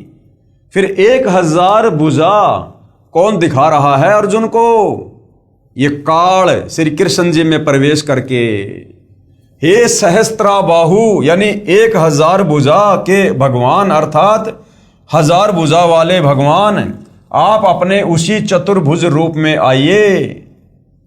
यानी अर्जुन भी नहीं समझ पा रहा था कि ये मामला क्या हो रहा है, तो अर्जुन डर गया और कहा कि भगवान आप अपने विष्णु रूप में दर्शन दीजिए, 4 भुजा वाले रूप में दर्शन दीजिए। आप अपने उसी चतुर्भुज रूप में आइए। मैं आपके विकराल रूप को देखकर धीरज नहीं पा रहा। यानी मैं तो डामाडोल हो गया, मैं तो भयभीत हो गया, मेरा तो कलेजा फटने को हो गया। आप अपने उसी चतुर्भुज रूप में, विष्णु रूप में मुझे दर्शन दीजिए। अध्याय 11 श्लोक 47 में पवित्र गीता जी को बोलने वाला प्रभु काल कह रहा है कि हे अर्जुन, यह मेरा वास्तविक काल रूप है, जिसे तेरे अतिरिक्त पहले किसी ने नहीं देखा। क्योंकि इसने सौगंध खा रखी है कि किसी भी प्रकार की भक्ति से, जप से, तप से कोई मेरे काल रूप का दर्शन नहीं कर सकता। इसने दुर्गा को कह दिया था कि दुर्गा, आज के बाद मैं किसी को अपने वास्तविक काल रूप में दर्शन नहीं दूंगा। यदि आपने सृष्टि रचना पढ़ी है तो आपको समझ आ रहा होगा। अब विचार करना भाइयों और बहनों, यहां पर गीता जी अध्याय 11 श्लोक 47 आप जी नोट कर सकते हो, देख सकते हो पवित्र गीता जी में। गीता अध्याय 11 श्लोक 47 में पवित्र गीता जी को बोलने वाला ये प्रभु काल कह रहा है कि हे अर्जुन, ये मेरा वास्तविक काल रूप है, जिसे तेरे अतिरिक्त पहले किसी ने नहीं देखा। अब विचार करो भाइयों और बहनों, यदि इस महाभारत के युद्ध के समय ये विराट रूप अगर श्री कृष्ण जी दिखा रहे होते, पहली बात तो श्री कृष्ण जी 1000 भुजा बना नहीं सकते, क्योंकि ये केवल 4 भुजा के भगवान हैं। और यदि ये ज्ञान श्री कृष्ण जी दे रहे होते तो ये बात कभी नहीं बोलते कि अर्जुन, तेरे अतिरिक्त पहले किसी ने नहीं देखा, कि मेरा ये विराट रूप तेरे अलावा पहले किसी ने नहीं देखा। जबकि थोड़ी देर पहले आपने देखा कि जब श्री कृष्ण जी तीसरी बार शांति समझौता करवाने के लिए दुर्योधन की सभा में गए, तो दुर्योधन ने नाराज होकर अपने सैनिकों को आदेश दिया कि श्री कृष्ण जी को बंदी बनाकर जेल में डाल दो। उस समय श्री कृष्ण जी ने अपना विराट रूप दिखाया था और उसका विराट रूप वहां पर उपस्थित सभी योद्धाओं ने देखा था। तो श्री कृष्ण जी तो पहले अपना विराट रूप दुर्योधन की सभा में दिखा चुके थे। अब यदि महाभारत का ज्ञान देते समय अगर श्री कृष्ण जी ने विराट रूप दिखाया होता तो श्री कृष्ण जी फिर कभी भी अर्जुन को यह बात नहीं बोलता कि जिसे तेरे अतिरिक्त पहले किसी ने नहीं देखा, जबकि पहले वो दुर्योधन की सभा में दिखा चुके थे। तो यहां पर गीता जी का ज्ञान बोलते समय 1000 भुजा बनाकर अर्जुन को जो विराट रूप दिखाया है वो श्री कृष्ण जी के शरीर में प्रवेश करके और इस काल ने दिखाया, जो कह रहा कि अर्जुन, तेरे अलावा मेरा ये विराट रूप पहले किसी ने नहीं देखा। अगर श्री कृष्ण जी होते तो श्री कृष्ण जी तो पहले दुर्योधन की सभा में अपना विराट रूप दिखा चुके थे। तो इससे भी सिद्ध होता है कि महाभारत के समय गीता जी का ज्ञान श्री कृष्ण जी ने नहीं, बल्कि श्री कृष्ण जी के शरीर में प्रेत की भांति प्रवेश करके इस ज्योति निरंजन काल ने बोला है। अध्याय 11 श्लोक 47 में पवित्र गीता जी को बोलने वाला प्रभु यानी काल कह रहा है कि हे अर्जुन, यह मेरा वास्तविक काल रूप है, जिसे तेरे अतिरिक्त पहले किसी ने नहीं देखा था। उपरोक्त विवरण से एक तथ्य तो यह सिद्ध हुआ कि कौरवों की सभा में विराट रूप श्री कृष्ण जी ने दिखाया था, तथा यहां युद्ध के मैदान में विराट रूप काल श्री कृष्ण जी के शरीर में प्रेतवत प्रवेश करके अपना विराट रूप ये काल ने दिखाया था। नहीं तो ये नहीं कहता, नहीं तो श्री कृष्ण जी ये नहीं कहता कि ये विराट रूप तेरे अतिरिक्त पहले किसी ने नहीं देखा है, क्योंकि श्री कृष्ण जी अपना विराट रूप कौरवों की सभा में पहले ही दिखा चुके थे। अब भाई और बहनों, ये है सूक्ष्म ज्ञान, तत्व ज्ञान, जिसको कबीर परमेश्वर जी के अलावा धरती पर प्रकट होकर और कोई नहीं समझा सकता। उनके अलावा किसी की बुद्धि में ये सूक्ष्म ज्ञान नहीं आ सकता। तो हमारे पवित्र ग्रंथ गीता जी में सारी सच्चाई लिखी हुई है, लेकिन तत्व ज्ञान के अभाव से हमारे धर्मगुरु समझ नहीं पाए। दूसरी ये बात सिद्ध हुई कि पवित्र गीता जी को बोलने वाला काल ब्रह्म ज्योति निरंजन है, न कि श्री कृष्ण जी, क्योंकि श्री कृष्ण जी ने पहले कभी नहीं कहा कि मैं काल हूं, तथा बाद में भी नहीं कहा कि मैं काल हूं। श्री कृष्ण जी काल नहीं हो सकते, उनके दर्शन मात्र को तो दूर दूर क्षेत्र के स्त्री तथा पुरुष तड़पा करते थे। अब आगे क्या कह रहे हैं पूज्य गुरुदेव, विराट रूप क्या होता है? विराट रूप, आप दिन के समय या चांदनी रात्रि में जब आपके शरीर की छाया छोटी, लगभग शरीर जितनी लंबी हो या कुछ बड़ी हो, उस छाया के सीने वाले स्थान पर यानी छाती वाली जगह पर 2 मिनट तक एक टक देखिए, चाहे आंखों से पानी भी क्यों ना गिरे। फिर सामने आकाश की तरफ देखिए, आपको अपना ही विराट रूप दिखाई देगा, जो सफेद रंग का आसमान को छू रहा होगा। इसी प्रकार प्रत्येक मानव अपना विराट रूप रखता है, परंतु जिनकी भक्ति शक्ति ज्यादा होती है उनका उतना ही तेज अधिक होता जाता है। इसी प्रकार श्री कृष्ण जी भी पूर्व भक्ति शक्ति से सिद्धि युक्त थे। उन्होंने भी अपनी सिद्धि शक्ति से अपना विराट रूप प्रकट कर दिया, जो काल के तेजोमय शरीर यानी विराट से कम तेज का था। तीसरी बात यह सिद्ध हुई कि पवित्र गीता जी बोलने वाला प्रभु काल सहस्त्राबाहु अर्थात 1000 भुजा युक्त है, तथा श्री कृष्ण जी तो श्री विष्णु जी के अवतार हैं, जो 4 भुजा युक्त हैं। श्री विष्णु जी 16 कला युक्त हैं, तथा श्री ज्योति निरंजन अर्थात ये काल भगवान 1000 कला युक्त है। तो गीता जी अध्याय 11 श्लोक 47 में अपना काल रूप दिखाते समय जो 1000 भुजा दिखाई है, तो वो श्री कृष्ण जी नहीं थे, क्योंकि श्री कृष्ण जी विष्णु जी के अवतार हैं और विष्णु जी 16 कला के भगवान हैं। ये ज्यादा से ज्यादा 4 भुजा बना सकते हैं, इससे ज्यादा नहीं। तो 1000 भुजा वाला जिसने अर्जुन को महाभारत के युद्ध के समय विराट रूप में दर्शन दिए, वो कौन है? काल। तो गीता का ज्ञान किसने बोला? काल ने। क्यों बोला? महाभारत का युद्ध करवाने के लिए। जैसे एक बल्ब 60 वाट का होता है, एक बल्ब 100 वाट का होता है और एक बल्ब 1000 वाट का होता है। रोशनी सभी बल्बों की होती है, परंतु बहुत अंतर होता है। ठीक इसी प्रकार दोनों भगवानों की शक्ति काल और श्री कृष्ण जी की तथा विराट रूप का तेज भिन्न भिन्न था। इस तत्व ज्ञान के प्राप्त होने से पहले जो गीता जी के ज्ञान को समझाने वाले महात्मा जी थे, उनसे ये दास यानी गुरुदेव भगवान कह रहे हैं कि मुझे ये गीता जी का ज्ञान प्राप्त होने से पहले जब मैं अन्य धर्मगुरुओं से पूछा करता था, उनसे सवाल किया करता था कि पहले तो भगवान श्री कृष्ण जी 3 बार शांति दूत बनकर गए थे तथा कहा था कि युद्ध करना महापाप है। जब श्री अर्जुन जी ने स्वयं युद्ध करने से मना करते हुए कहा कि हे देव की नंदन, मैं युद्ध नहीं करना चाहता, सामने खड़े सब जनों व नातियों तथा सैनिकों का होने वाला विनाश देखकर मैंने अटल फैसला कर लिया कि मुझे 3 लोक का राज्य भी प्राप्त हो तो भी मैं युद्ध नहीं करूंगा। कौन बोला? अर्जुन। मैं तो चाहता हूं कि मुझ निहत्थे को दुर्योधन आदि तीर से मार डालें, ताकि मेरी मृत्यु से युद्ध में होने वाला विनाश बच जाए। हे श्री कृष्ण, मैं युद्ध ना करके भिक्षा का अन्न खाकर भी निर्वाह करना उचित समझता हूं। हे कृष्ण, सौजनों को मारकर तो पाप को ही प्राप्त होंगे।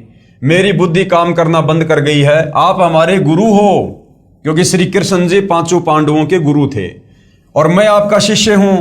आप जो हमारे हित में हो वही सलाह दीजिए, परंतु मैं नहीं मानता हूं कि आपकी कोई भी सलाह मुझे युद्ध के लिए राजी कर पाएगी, अर्थात मैं युद्ध नहीं करूंगा। अर्जुन ने साफ साफ श्री कृष्ण जी को कह दिया था। इसका प्रमाण कहाँ है?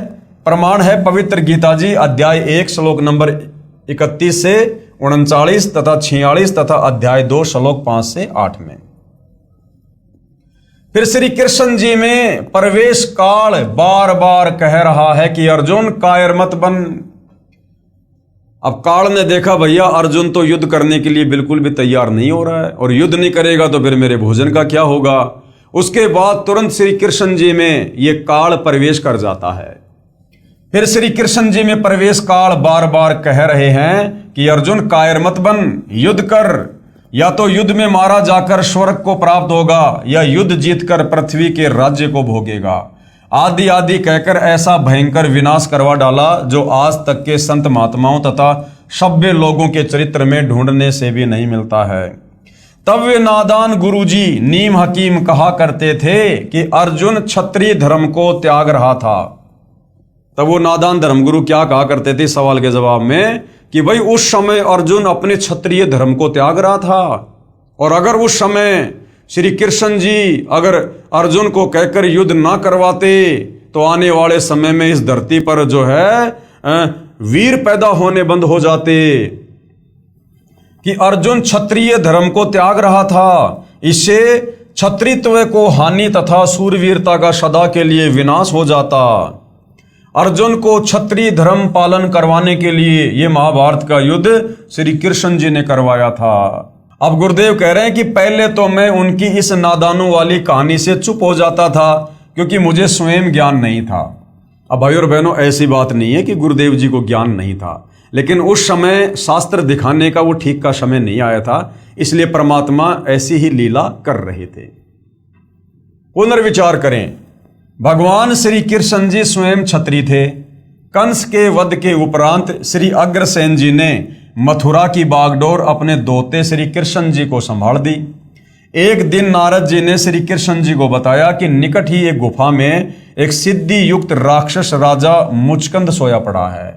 वो 6 महीने सोता है तथा 6 महीने जागता है, और जागने पर 6 महीने युद्ध करता रहता है, तथा 6 महीने सोने के समय यदि कोई उसकी निद्रा भंग कर दे तो मुचकंद की आंखों से अग्निबाण छूटते हैं तथा सामने वाला तुरंत मृत्यु को प्राप्त हो जाता है।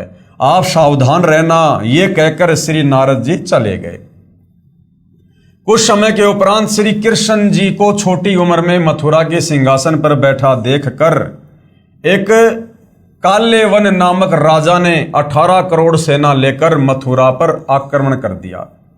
श्री कृष्ण जी ने देखा कि दुश्मन की सेना बहुसंख्या में है तथा न जाने कितने सैनिक मृत्यु को प्राप्त होंगे, क्यों न काल्यावन का वध मुचकंद से करवा दूं। ये विचार करके भगवान श्री कृष्ण जी ने काल्यावन को युद्ध के लिए ललकारा तथा युद्ध का मैदान छोड़कर क्षत्रिय धर्म को भूलकर विनाश टालना आवश्यक जानकर भाग लिए और उस गुफा में प्रवेश किया जिसमें मुचकंद सोया हुआ था। मुचकंद के शरीर पर अपना पीतांबर यानी वो पीली चद्दर डालकर श्री कृष्ण जी गुफा में गहरे जाकर छुप गए। पीछे पीछे काल्यावन भी उसी गुफा में प्रवेश कर गया। मुचकंद को श्री कृष्ण समझकर मुचकंद का पैर पकड़कर घुमा दिया तथा कहा कि कायर, तुझे छुपे हुए को थोड़े छोड़ूंगा। पीड़ा के कारण मुचकंद की निंद्रा भंग हुई, नेत्रों से अग्निबाण निकले तथा काल्यावन का वध हुआ। अब जो नादान धर्म गुरु सवाल करने पर कहा करते थे कि भाई अगर श्री कृष्ण जी अर्जुन को युद्ध के लिए तैयार नहीं करते तो आने वाले समय में क्षत्रित्व धर्म है वो नष्ट हो जाता, सूरवीरता नष्ट हो जाती। अब गुरुदेव ने यह कथा सुनाई है कि जब काल्यावन ने अपनी सेना लेकर मथुरा पर आक्रमण किया, उस समय मथुरा के राजा श्री कृष्ण जी थे। अब श्री कृष्ण जी ने देखा कि भैया मेरी सेना कम है, काल्यावन की ज़्यादा है, अगर युद्ध हुआ तो हम हारेंगे भी और साथ में बहुत सारे सैनिक मारे जाएंगे, औरतें विधवा होंगी, बच्चे अनाथ होंगे। उस समय श्री कृष्ण जी ने अपना क्षत्रित्व धर्म त्याग कर और मुचकंद को ललकार कर और युद्ध छोड़कर भाग लिए। आगे आगे श्री कृष्ण जी, पीछे पीछे काल्यावन, और काल्यावन का मुचकंद से फिर वध करवाया। और उस समय मैदान छोड़कर, वो रण का मैदान, युद्ध का मैदान छोड़कर भागने के कारण श्री कृष्ण जी को रणछोड़ दास कहा जाने लगा। रणछोड़ दास। तो भाइयों और बहनों, अगर महाभारत युद्ध के समय, अगर उस समय श्री कृष्ण जी होते, अगर उनमें काल प्रवेश ना होता, तो श्री कृष्ण जी भैया युद्ध को टालने के लिए क्षत्रित्व धर्म की भी चिंता ना करते। जब वे खुद क्षत्रित्व धर्म को त्याग कर और युद्ध को टाल सकते हैं, तो क्या महाभारत के समय वे क्षत्रित्व धर्म को छोड़कर क्या कोई और तरीका नहीं निकाल सकते थे युद्ध को टालने के लिए? श्री कृष्ण जी की कोशिश थी, चाहे कुछ भी हो, युद्ध ना हो, लेकिन ये काल जिसका कंट्रोल 21 ब्रह्मांड में सबके ऊपर है, ये ब्रह्मा विष्णु महेश भी उसके अधीन है, उसकी प्रेरणा से चलते हैं, उसके रिमोट से चलते हैं। तो जैसा इस काल ने महाभारत के युद्ध में चाहा, वैसा ही श्री कृष्ण जी ने किया, अर्थात इसने श्री कृष्ण जी के शरीर में प्रवेश करके युद्ध करवाया। काल्यावन के सैनिक तथा मंत्री अपने राजा के शव को लेकर वापस चल पड़े, क्योंकि उस समय युद्ध में राजा मर जाता था तो सेना हथियार डाल दिया करती थी। तो काल्यावन के सेनापति ने देखा भाई काल्यावन तो मर चुका है, तो उसी समय वो लोग वापस चले गए, क्योंकि युद्ध में राजा की मृत्यु सेना की हार मानी जाती थी। जाते हुए कह गए कि हम नया राजा नियुक्त करके शीघ्र ही आएंगे तथा श्री कृष्ण तुझे नहीं छोड़ेंगे। अब श्री कृष्ण जी को टेंशन हो गई। तब श्री कृष्ण जी ने अपने मुख्य अभियंता यानी चीफ इंजीनियर श्री विश्वकर्मा जी को बुलाकर कहा कि कोई ऐसा स्थान खोजो जिसके 3 तरफ समुद्र हो तथा एक ही रास्ता यानी द्वार हो, क्योंकि विश्वकर्मा जी इन देवताओं के चीफ इंजीनियर हैं। इनके निर्माण कार्य विश्वकर्मा जी अपनी सिद्धि से करते हैं। वहां पर अति शीघ्र एक द्वार वाली नगरी बसा दो, हम शीघ्र ही यहां से प्रस्थान करेंगे। यानी झगड़े से बचने के लिए तो श्री कृष्ण जी ने मथुरा छोड़ी और द्वारिका गए। अब वो श्री कृष्ण क्या महाभारत के युद्ध में अर्जुन को डरा के, धमका के, विराट रूप दिखा के क्या वो युद्ध करवाएगा? तो ये समझाना चाह रहे हैं गुरुदेव भगवान कि वो युद्ध श्री कृष्ण जी के शरीर में प्रवेश करके इस काल में करवाया। श्री कृष्ण जी ने कहा ये मूर्ख लोग यहां चैन से नहीं जीने देंगे। श्री कृष्ण जी इतने नेक आत्मा तथा युद्ध विपक्षी थे कि अपने क्षत्रित्व को भी दांव पर रखकर युद्ध को टाला, यानी मैदान छोड़कर भाग लिए काल्यावन के आगे। क्या फिर वही श्री कृष्ण जी अपने प्यारे साथी व संबंधी को युद्ध करने की बुरी सलाह दे सकते हैं? क्या अर्जुन को सलाह देगा वो श्री कृष्ण? तथा स्वयं युद्ध न करने का वचन करने वाले दूसरे को युद्ध की प्रेरणा दे सकते हैं? और श्री कृष्ण जी ने तो साफ साफ कह दिया था कि भाई देखो, मैं पांडवों की तरफ हूं लेकिन मैं हथियार नहीं उठाऊंगा। अब बताओ, खुद लड़ाई ना लड़ने वाले श्री कृष्ण क्या अर्जुन को युद्ध के लिए तैयार करेंगे? तो युद्ध के लिए अर्जुन को डरा धमकाकर, विराट रूप दिखाकर जो है इस काल बलि ने तैयार किया। तो महाभारत के युद्ध में गीता जी का ज्ञान श्री कृष्ण जी ने नहीं, बल्कि श्री कृष्ण जी के शरीर में प्रेत की तरह प्रवेश करके इस काल ने, ज्योति निरंजन ने बोला अपने भोजन के लिए। क्योंकि जब तक आप सृष्टि रचना को नहीं पढ़ेंगे, नहीं सुनेंगे, नहीं समझेंगे, आपको यह धर्मशास्त्र समझ में नहीं आ सकते। क्या फिर वही श्री कृष्ण जी अपने प्यारे साथी व संबंधी को युद्ध करने की बुरी सलाह दे सकते हैं तथा स्वयं युद्ध न करने का वचन करने वाले दूसरे को युद्ध की प्रेरणा दे सकते हैं? नहीं, अर्थात कभी नहीं।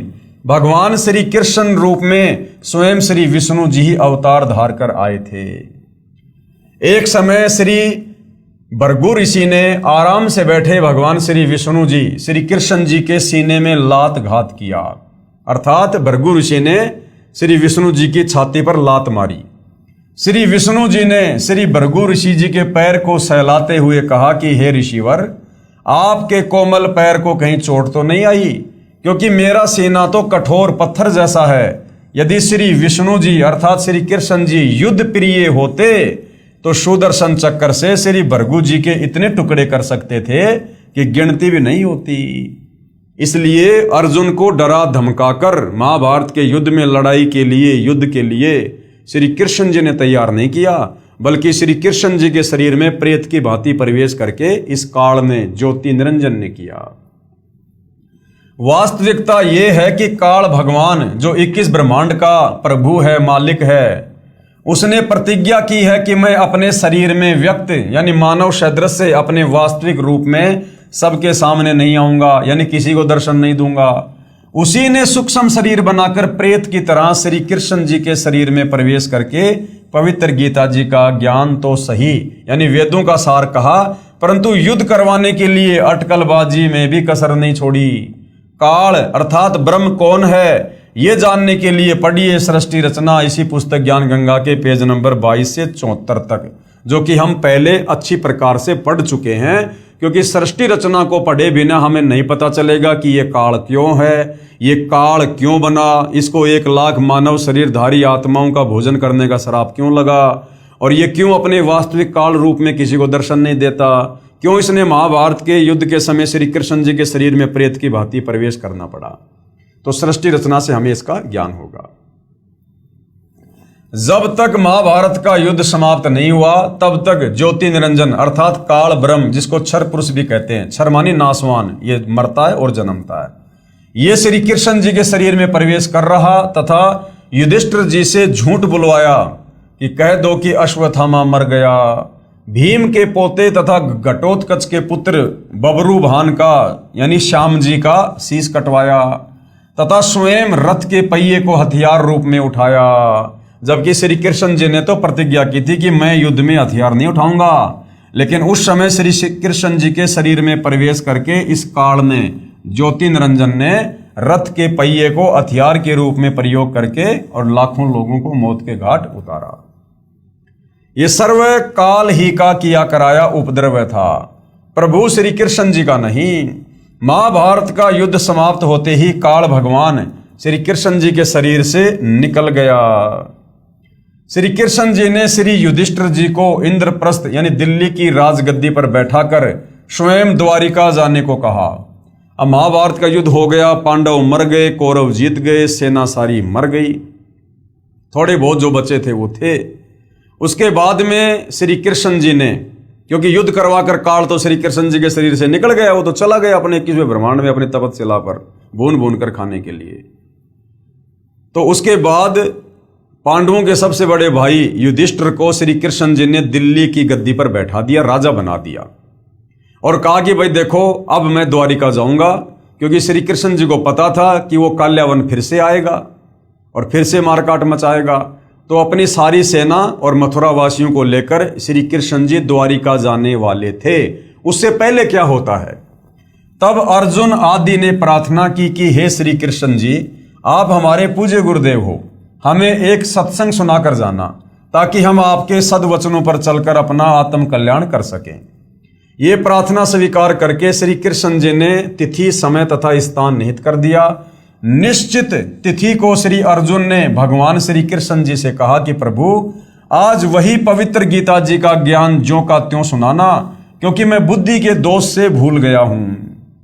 अब अर्जुन ने क्या कहा श्री कृष्ण जी से कि भगवान आज आप हमें अपने सत्संग के माध्यम से वही ज्ञान सुनाना जो ज्ञान आपने महाभारत के युद्ध के समय मुझे दिया था, गीता जी वाला, क्योंकि उस समय बुद्धि दोष के कारण, उस युद्ध के कारण मैं उस ज्ञान को याद नहीं रख पाया।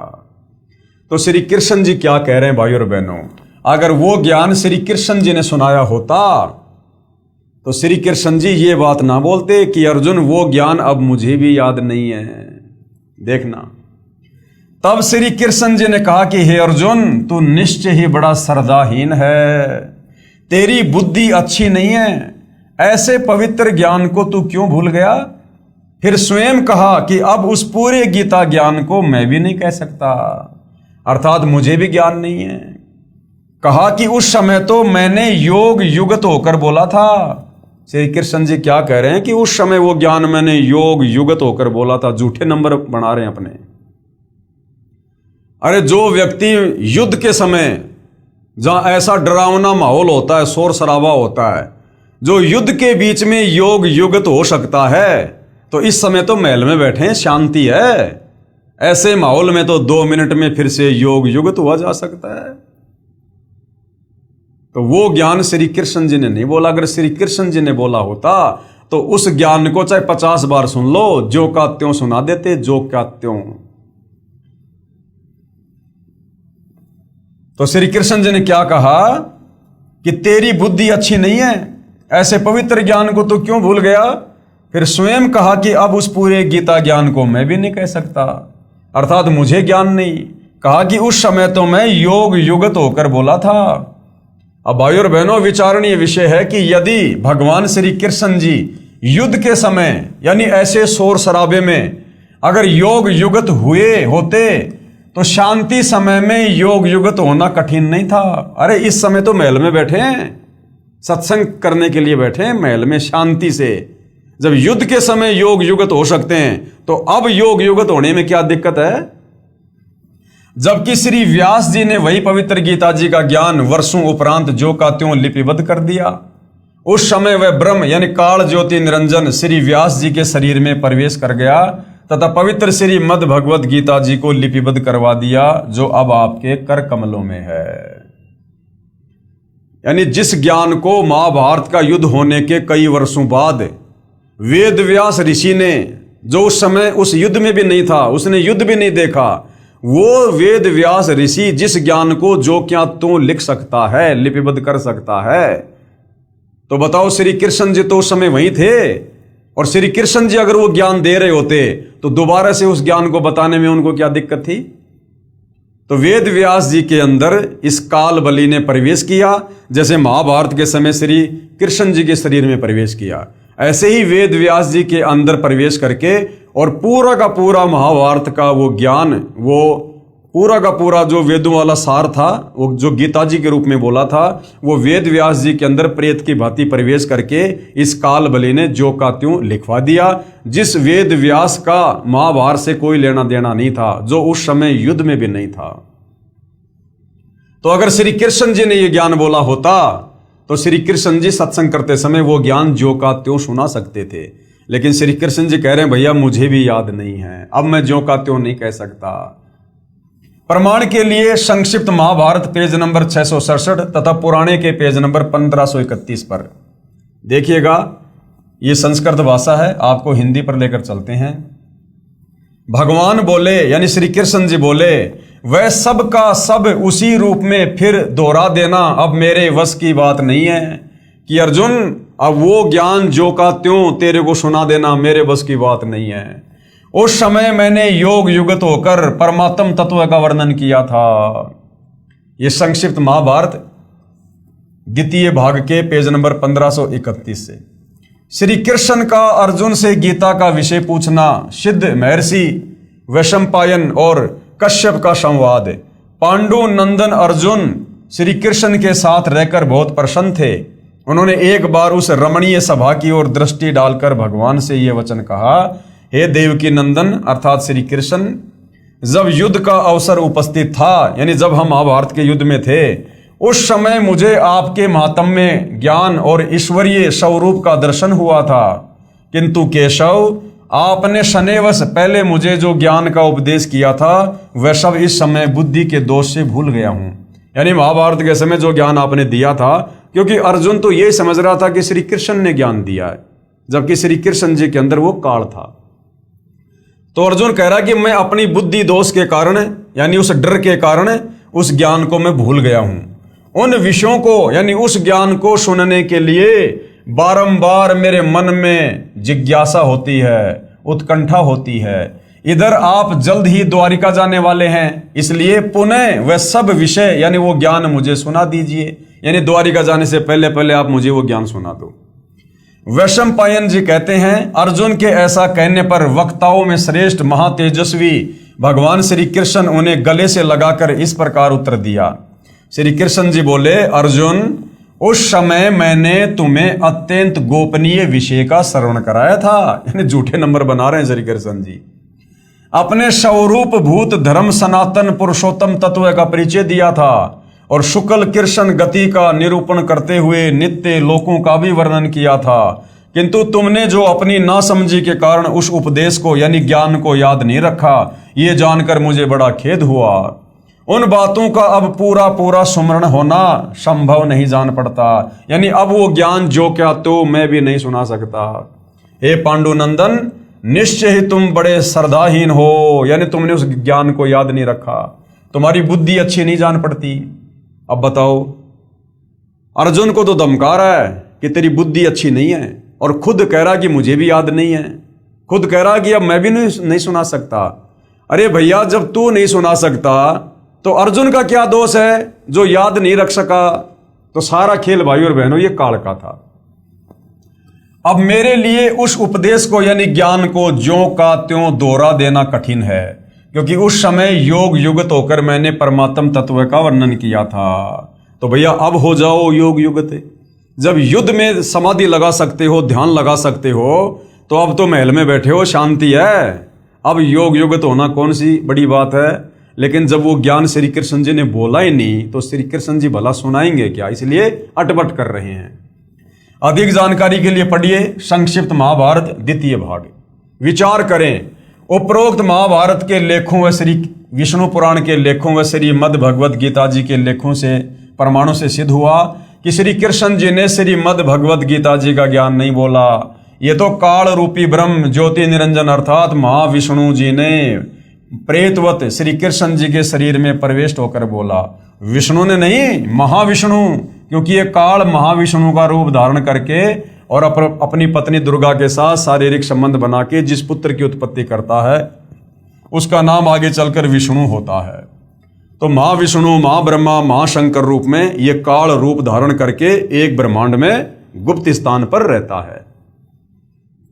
अन्य प्रमाण श्री विष्णु पुराण गीता प्रेस गोरखपुर से प्रकाशित चौथा अंश अध्याय 2 श्लोक 26 पेज नंबर 233 पर विष्णु जी महाविष्णु अर्थात काल रूपी ब्रह्म ने देव तथा राक्षसों के युद्ध के समय देवताओं की प्रार्थना स्वीकार करके कहा कि मैं राज ऋषि ससाद के पुत्र पुरंजय के शरीर में अंश मात्र अर्थात कुछ समय के लिए प्रवेश करके राक्षसों का नाश कर दूंगा। यानी इस प्रकार से ये काल अन्य में प्रवेश करके और ये सारा खेल खेलता है। दूसरा प्रमाण कि यह काल कैसे दूसरे के शरीर में प्रवेश करके अपना कार्य करता है। श्री विष्णु पुराण गीता प्रेस गोरखपुर से प्रकाशित है, चौथा अंश है अध्याय 3 श्लोक 6 पेज नंबर 242 पर श्री विष्णु जी ने गंधर्वों व नागों के युद्ध में नागों का पक्ष लेते हुए कहा, यानी विष्णु रूप में उस समय ये काल आ गया और नागों का पक्ष लेते हुए कहा कि मैं महाविष्णु अर्थात काल रूपी ब्रह्म मानधाता के पुत्र पुरुतकुश में प्रवेश होकर उन संपूर्ण दुष्ट गंधर्वों का नाश कर दूंगा। तो इस प्रकार ये दूसरे के शरीर में प्रवेश करके अपना कार्य करता है। अन्य प्रमाण कुछ समय उपरांत श्री युधिष्ठिर जी को भयंकर शौपन आने लगे। अब महाभारत युद्ध के बाद में युधिष्ठिर को भयंकर भयंकर डरावने सपने आने लगे। श्री कृष्ण जी से कारण तथा समाधान पूछा तो बताया कि तुमने युद्ध में जो पाप किए ना वह नरसंहार का दोष है, तुम्हें दुखदाई हो रहा है, इसके लिए एक यज्ञ करो। श्री कृष्ण जी के मुख कमल से ये वचन सुनकर श्री अर्जुन को बहुत दुख हुआ तथा मन ही मन विचार करने लगा कि भगवान श्री कृष्ण जी पवित्र गीता बोलते समय तो कह रहे थे कि अर्जुन तुम्हें कोई पाप नहीं लगेगा, तू युद्ध कर ले। इसका प्रमाण कहाँ है? गीता अध्याय 2 श्लोक नंबर 37 और 38 में कि अर्जुन तू युद्ध कर, तुझे पाप नहीं लगेगा, तेरे दोनों हाथों में लड्डू हैं। अगर युद्ध में मारा गया तो तू स्वर्ग में राज करेगा, जीत गया तो धरती पर राज करेगा। और जब युधिष्ठिर को डरावने सपने आने लगे तो श्री कृष्ण कह रहा कि तुमने युद्ध में जो पाप किया ना वो दोष लग गया तुम्हें। तो उस समय श्री कृष्ण जी के शरीर में प्रवेश करके युद्ध करवाने के लिए इस काल ने अर्जुन से कहा था कि युद्ध कर, तुझे दोष नहीं लगेगा, तेरे दोनों हाथों में लड्डू हैं। और महाभारत के युद्ध के बाद श्री कृष्ण जी के शरीर से निकलकर काल तो चला गया, अब बच गए श्री कृष्ण जी, उनको पता नहीं मैंने क्या बोला। तो अब जब युधिष्ठिर पूछ रहा कि भगवान मुझे ऐसे डरावने सपने क्यों आ रहे हैं, तो अब श्री कृष्ण जी कह रहे हैं कि भैया महाभारत के युद्ध में तुमने जो नरसंहार किया ना, जो अपने स्वजनों की जो तुमने हत्या की है कौरवों की, भैया वो पाप कर्म तुझे दुखदाई हो रहे हैं। तो युद्ध के समय तो काल ने श्री कृष्ण जी में प्रवेश करके क्या बोला युद्ध करवाने के लिए कि तुम्हें पाप नहीं लगेंगे, और अब श्री कृष्ण जी सलाह दे रहे हैं कि भैया तुझे पाप लग गए। अर्थात उस समय वो ज्ञान श्री कृष्ण जी ने नहीं बल्कि श्री कृष्ण जी में प्रवेश करके काल बोल रहा था। वरना श्री कृष्ण जी भला दोगली बात क्यों करेंगे? युद्ध करवाने के लिए तो कुछ कहेंगे और युद्ध के बाद में कुछ कहेंगे। यदि युद्ध में मारा भी गया तो स्वर्ग का सुख भोगेगा, अन्यथा युद्ध में जीतकर पृथ्वी के राज्य का आनंद लेगा। अर्जुन ने विचार किया कि जो समाधान दुख निवारण का श्री कृष्ण जी ने बताया है, इसमें करोड़ों रुपए खर्च होना है, जिससे बड़े भाई युधिष्ठिर का कष्ट निवारण होगा।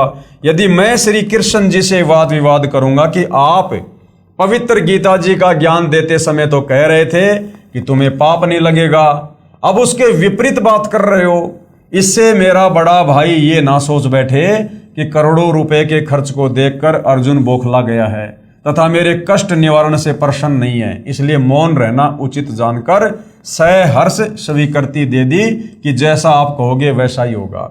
श्री कृष्ण जी ने उस यज्ञ की तिथि निर्धारित कर दी। वह यज्ञ भी श्री सुदर्शन सौपच के भोजन खाने से सफल हुई। कुछ समय उपरांत ऋषि दुर्वासा जी के श्रापवश सभी यादव कुल विनाश हो गया। श्री कृष्ण भगवान के पैर के तलवे में एक शिकारी, जो त्रेता युग में सुग्रीव का भाई बाली की ही आत्मा थी, उसने विषाक्त यानी जहरीला तीर मार दिया। तब पांचों पांडवों के घटना स्थल पर पहुंच जाने के उपरांत श्री कृष्ण जी ने कहा कि आप मेरे शिष्य हो, मैं आपका धार्मिक गुरु भी हूं, इसलिए मेरी अंतिम आज्ञा सुनो। एक तो ये है कि अर्जुन द्वारिका की सभी स्त्रियों को इंद्रप्रस्थ यानी दिल्ली ले जाना, क्योंकि यहाँ कोई नर नहीं बचा है, क्योंकि सारे के सारे 56 करोड़ यादव मर गए थे आपस में कट कट के दुर्वासा के श्राप के कारण।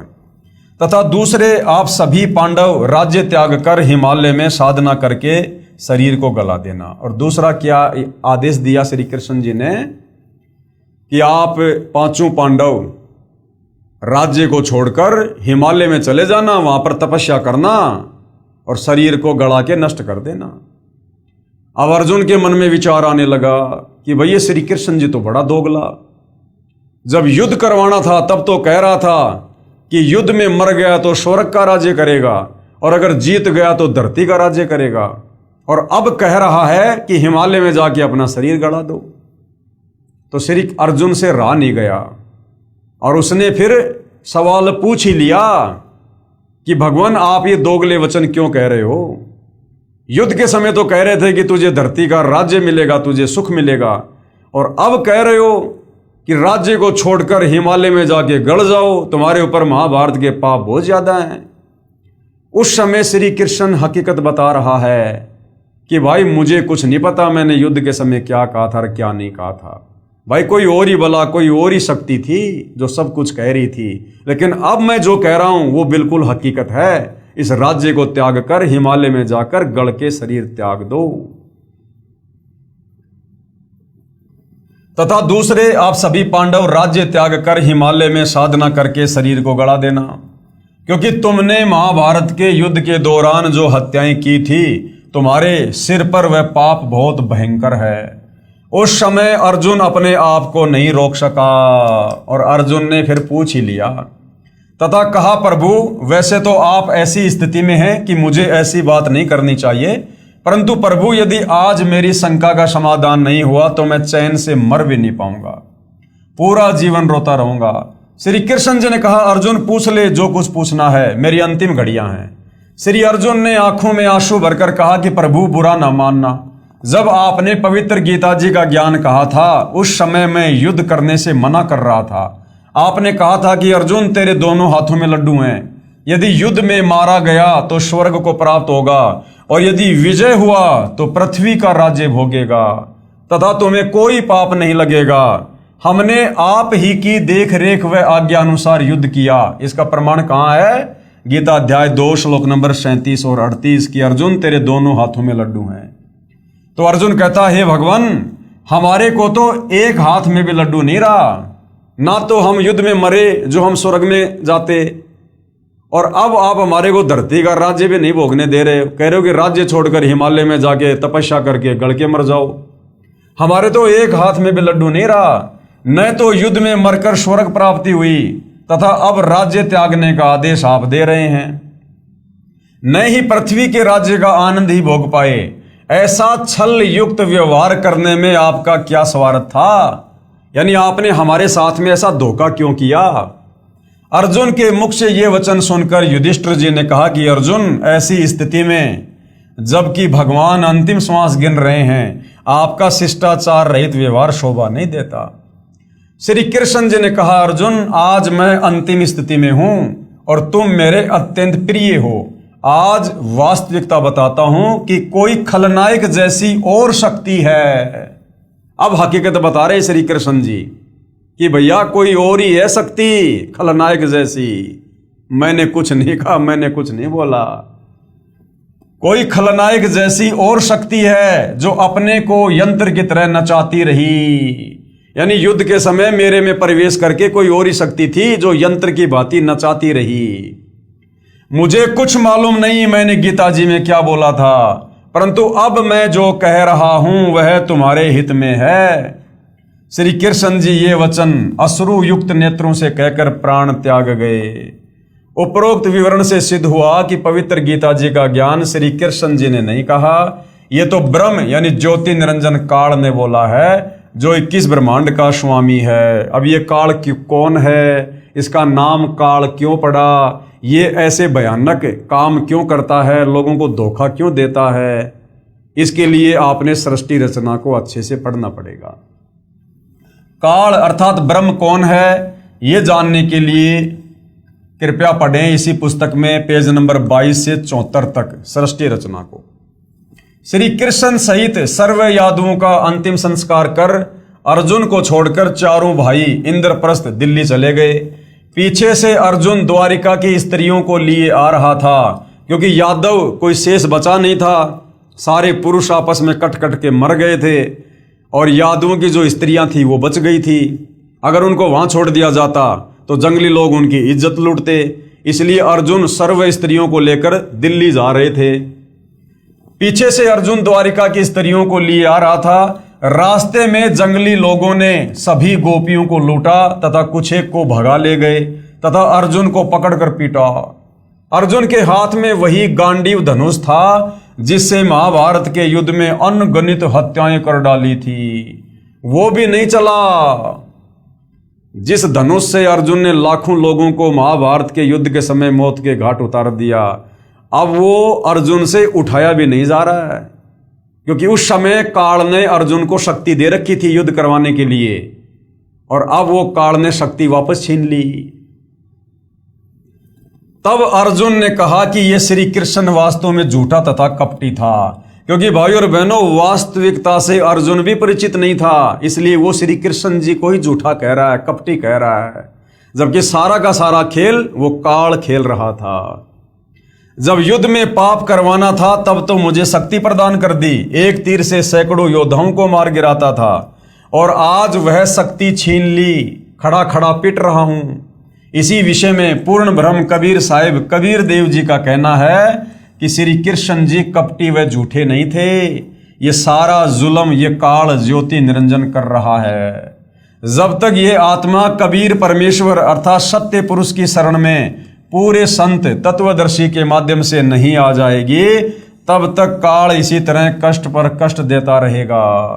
अब सोचिए भाई और बहनों, जब महाभारत के योद्धा अर्जुन जैसे को इस काल ने नहीं छोड़ा, नहीं बख्शा, उसको भी यंत्र की भांति नचा रहा है, तो आप और हम कलयुग के 2 कोटि के जीवों की भला क्या औकात, क्या बिसात। यदि हम समय रहते जगत गुरु तत्वदर्शी सतगुरु रामपाल जी की शरण प्राप्त करके सत भक्ति पर नहीं लगेंगे तो, और जिस दिन हम जगत गुरु तत्वदर्शी सतगुरु रामपाल जी की शरण में आ जाएंगे और मर्यादा में रहकर भक्ति करेंगे, ये काल जो 21 ब्रह्मांड का स्वामी है, जो श्री कृष्ण जी को भी यंत्र की भांति नचाता है, ब्रह्मा विष्णु महेश की भी जिसने चक्री बांध रखी है, ये आप और हम भक्तों से 100 कदम दूर खड़ा रहेगा, 100 कदम दूर, क्योंकि हम पूर्ण समर्थ कबीर भगवान जो वर्तमान में सतगुरु रामपाल जी के नाम से धरती पर प्रकट हैं, हम उनकी शरण में हैं, और इनसे बढ़कर समर्थ धरती पर और कोई नहीं है। तब तक काल इसी तरह कष्ट पर कष्ट देता रहेगा। पूर्ण जानकारी तत्व ज्ञान से होती है, इसलिए काल कौन है ये जानने के लिए कृपया पढ़ें इसी पुस्तक के पेज नंबर 22 से 74 तक सृष्टि रचना को। विशेष विचार। उपरोक्त प्रमाणों से सिद्ध हुआ कि श्रीमद् भगवद गीता का ज्ञान श्री कृष्ण जी ने नहीं बोला, ये तो श्री कृष्ण जी के शरीर में प्रेतवत प्रवेश होकर ब्रह्म अर्थात काल अर्थात ज्योति निरंजन ने बोला था। तो भाइयों और बहनों, इस रहस्य से, तत्वदर्शी संत के अभाव से, सदियों से, सतयुग से पर्दा पड़ा हुआ था।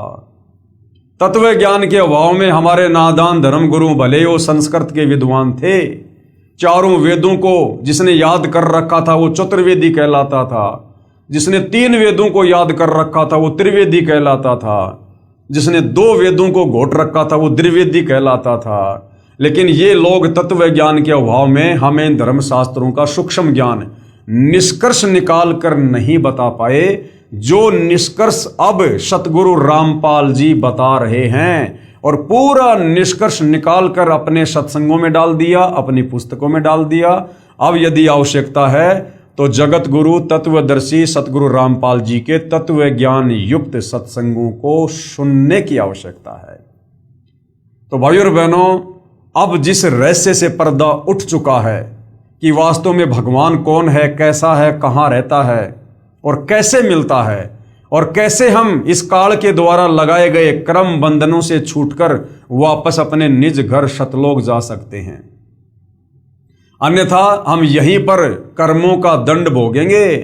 जैसे अंत में 5 पांडवों ने राज्य त्याग कर हिमालय में जाकर तपस्या करके शरीर को गड़ाकर और दुर्गति से अपनी मृत्यु को गले लगाया, और उसके बाद में उनको नरक में ठोक दिया गया, नरक में इसी काल के द्वारा। तो भाइयों और बहनों, यदि आप और हम समर्थ की शरण में आकर सत भक्ति नहीं करेंगे तो आप और हमारे तो कहीं पैर भी टिके दिखाई नहीं देंगे, कहीं पैर भी, ये तो सीधा नरक में ठोकेगा, फिर लग 84 योनियों में। तो भाइयों और बहनों, अध्यात्म को, भक्ति मार्ग को समझने के लिए इन धर्मशास्त्रों को समझना, इनकी जानकारी होना बहुत जरूरी है। और ये जानकारी यदि हमारे नादान धर्मगुरु दे पाते तो आज से पहले दे चुके होते। अगर हमारे धर्मगुरुओं के पास में वो तत्व ज्ञान होता, मूल ज्ञान होता, तो कबीर परमेश्वर को सतगुरु रामपाल जी के रूप में धरती पर उतरकर ये तत्व ज्ञान प्रचार प्रसार करने की जरूरत ना पड़ती। तो भाइयों और बहनों, वर्तमान में धरती पर यदि कोई सर्व धर्मशास्त्रों का पूर्ण ज्ञाता है, यदि किसी के पास यथार्थ शास्त्र अनुकूल भक्ति मार्ग है, यदि कोई गुरु पद प्राप्त करके ये कथा करने का अधिकारी है, यदि कोई हमें सत भक्ति देकर इस काल बलि के 21 ब्रह्मांड के कष्टों से बाहर निकाल कर सतलोक बैठा सकता है, अर्थात पूर्ण मोक्ष प्रदान करवा सकता है, तो परम पूज्य परमेश्वर सतगुरु रामपाल जी हैं। भाई और बहनों, इस मौके को चूको मत, ऐसा दाव युगों युगों के बाद लगता है। कहते हैं ना कि बिल्ली के भाग का छीका टूट गया। तो आज सतगुरु रामपाल जी के पावन चरण कमल धरती पर हम उनके समकालीन, और यदि हम उनकी शरण में आ जाते हैं तो भाई और बहनों समझो बिल्ली के भाग का छीका टूट गया, अन्यथा यहां तो दुर्गति दुर्गति है, दुर्गति ही दुर्गति। तो समझदार व्यक्ति तो ऐसी आफत मोल लेगा नहीं। इतने सारे प्रत्यक्ष प्रमाण देख के, इतना सब कुछ जानकर भला मन में क्या शंका रह जाएगी कि गीता जी का ज्ञान श्री कृष्ण जी ने बोला, या श्री कृष्ण जी के शरीर में प्रेत की भांति प्रवेश करके इस काल ने, ज्योति निरंजन ने, इस ब्रह्म ने बोला। तो भाई और बहनों, जब तक हमें ये नहीं समझ में आएगा कि गीता जी का ज्ञान किसने बोला, तो फिर हम गीता जी को आगे नहीं समझ पाएंगे। आगे अपने से अन्य फिर गीता ज्ञान देता, जिस पूर्ण परमात्मा की जानकारी दे रहा है, फिर हम डगमग हो जाएंगे, हम विचलित हो जाएंगे। यदि तत्व ज्ञान के अभाव से यदि हम श्री कृष्ण जी को सुप्रीम पावर मानते रहे कि गीता जी का ज्ञान इन्हीं ने बोला है, तो आगे चलकर श्री कृष्ण जी तो अपने से अन्य किसी और सुप्रीम भगवान की जानकारी दे रहे हैं, अर्जुन को उसकी शरण में जाने की सलाह दे रहे हैं। तो फिर हम डगमग हो जाएंगे कि भैया सबसे बड़े भगवान तो श्री कृष्ण जी अर्थात श्री विष्णु जी, अब ये और किसकी जानकारी दे रहे हैं, तो फिर हमारी बुद्धि आगे काम नहीं करेगी। तो उसके लिए सबसे पहले हमने सृष्टि रचना से परिचित होना बहुत जरूरी है। उसके बाद गीता जी का ज्ञान किसने बोला, इससे परिचित होना बहुत जरूरी है।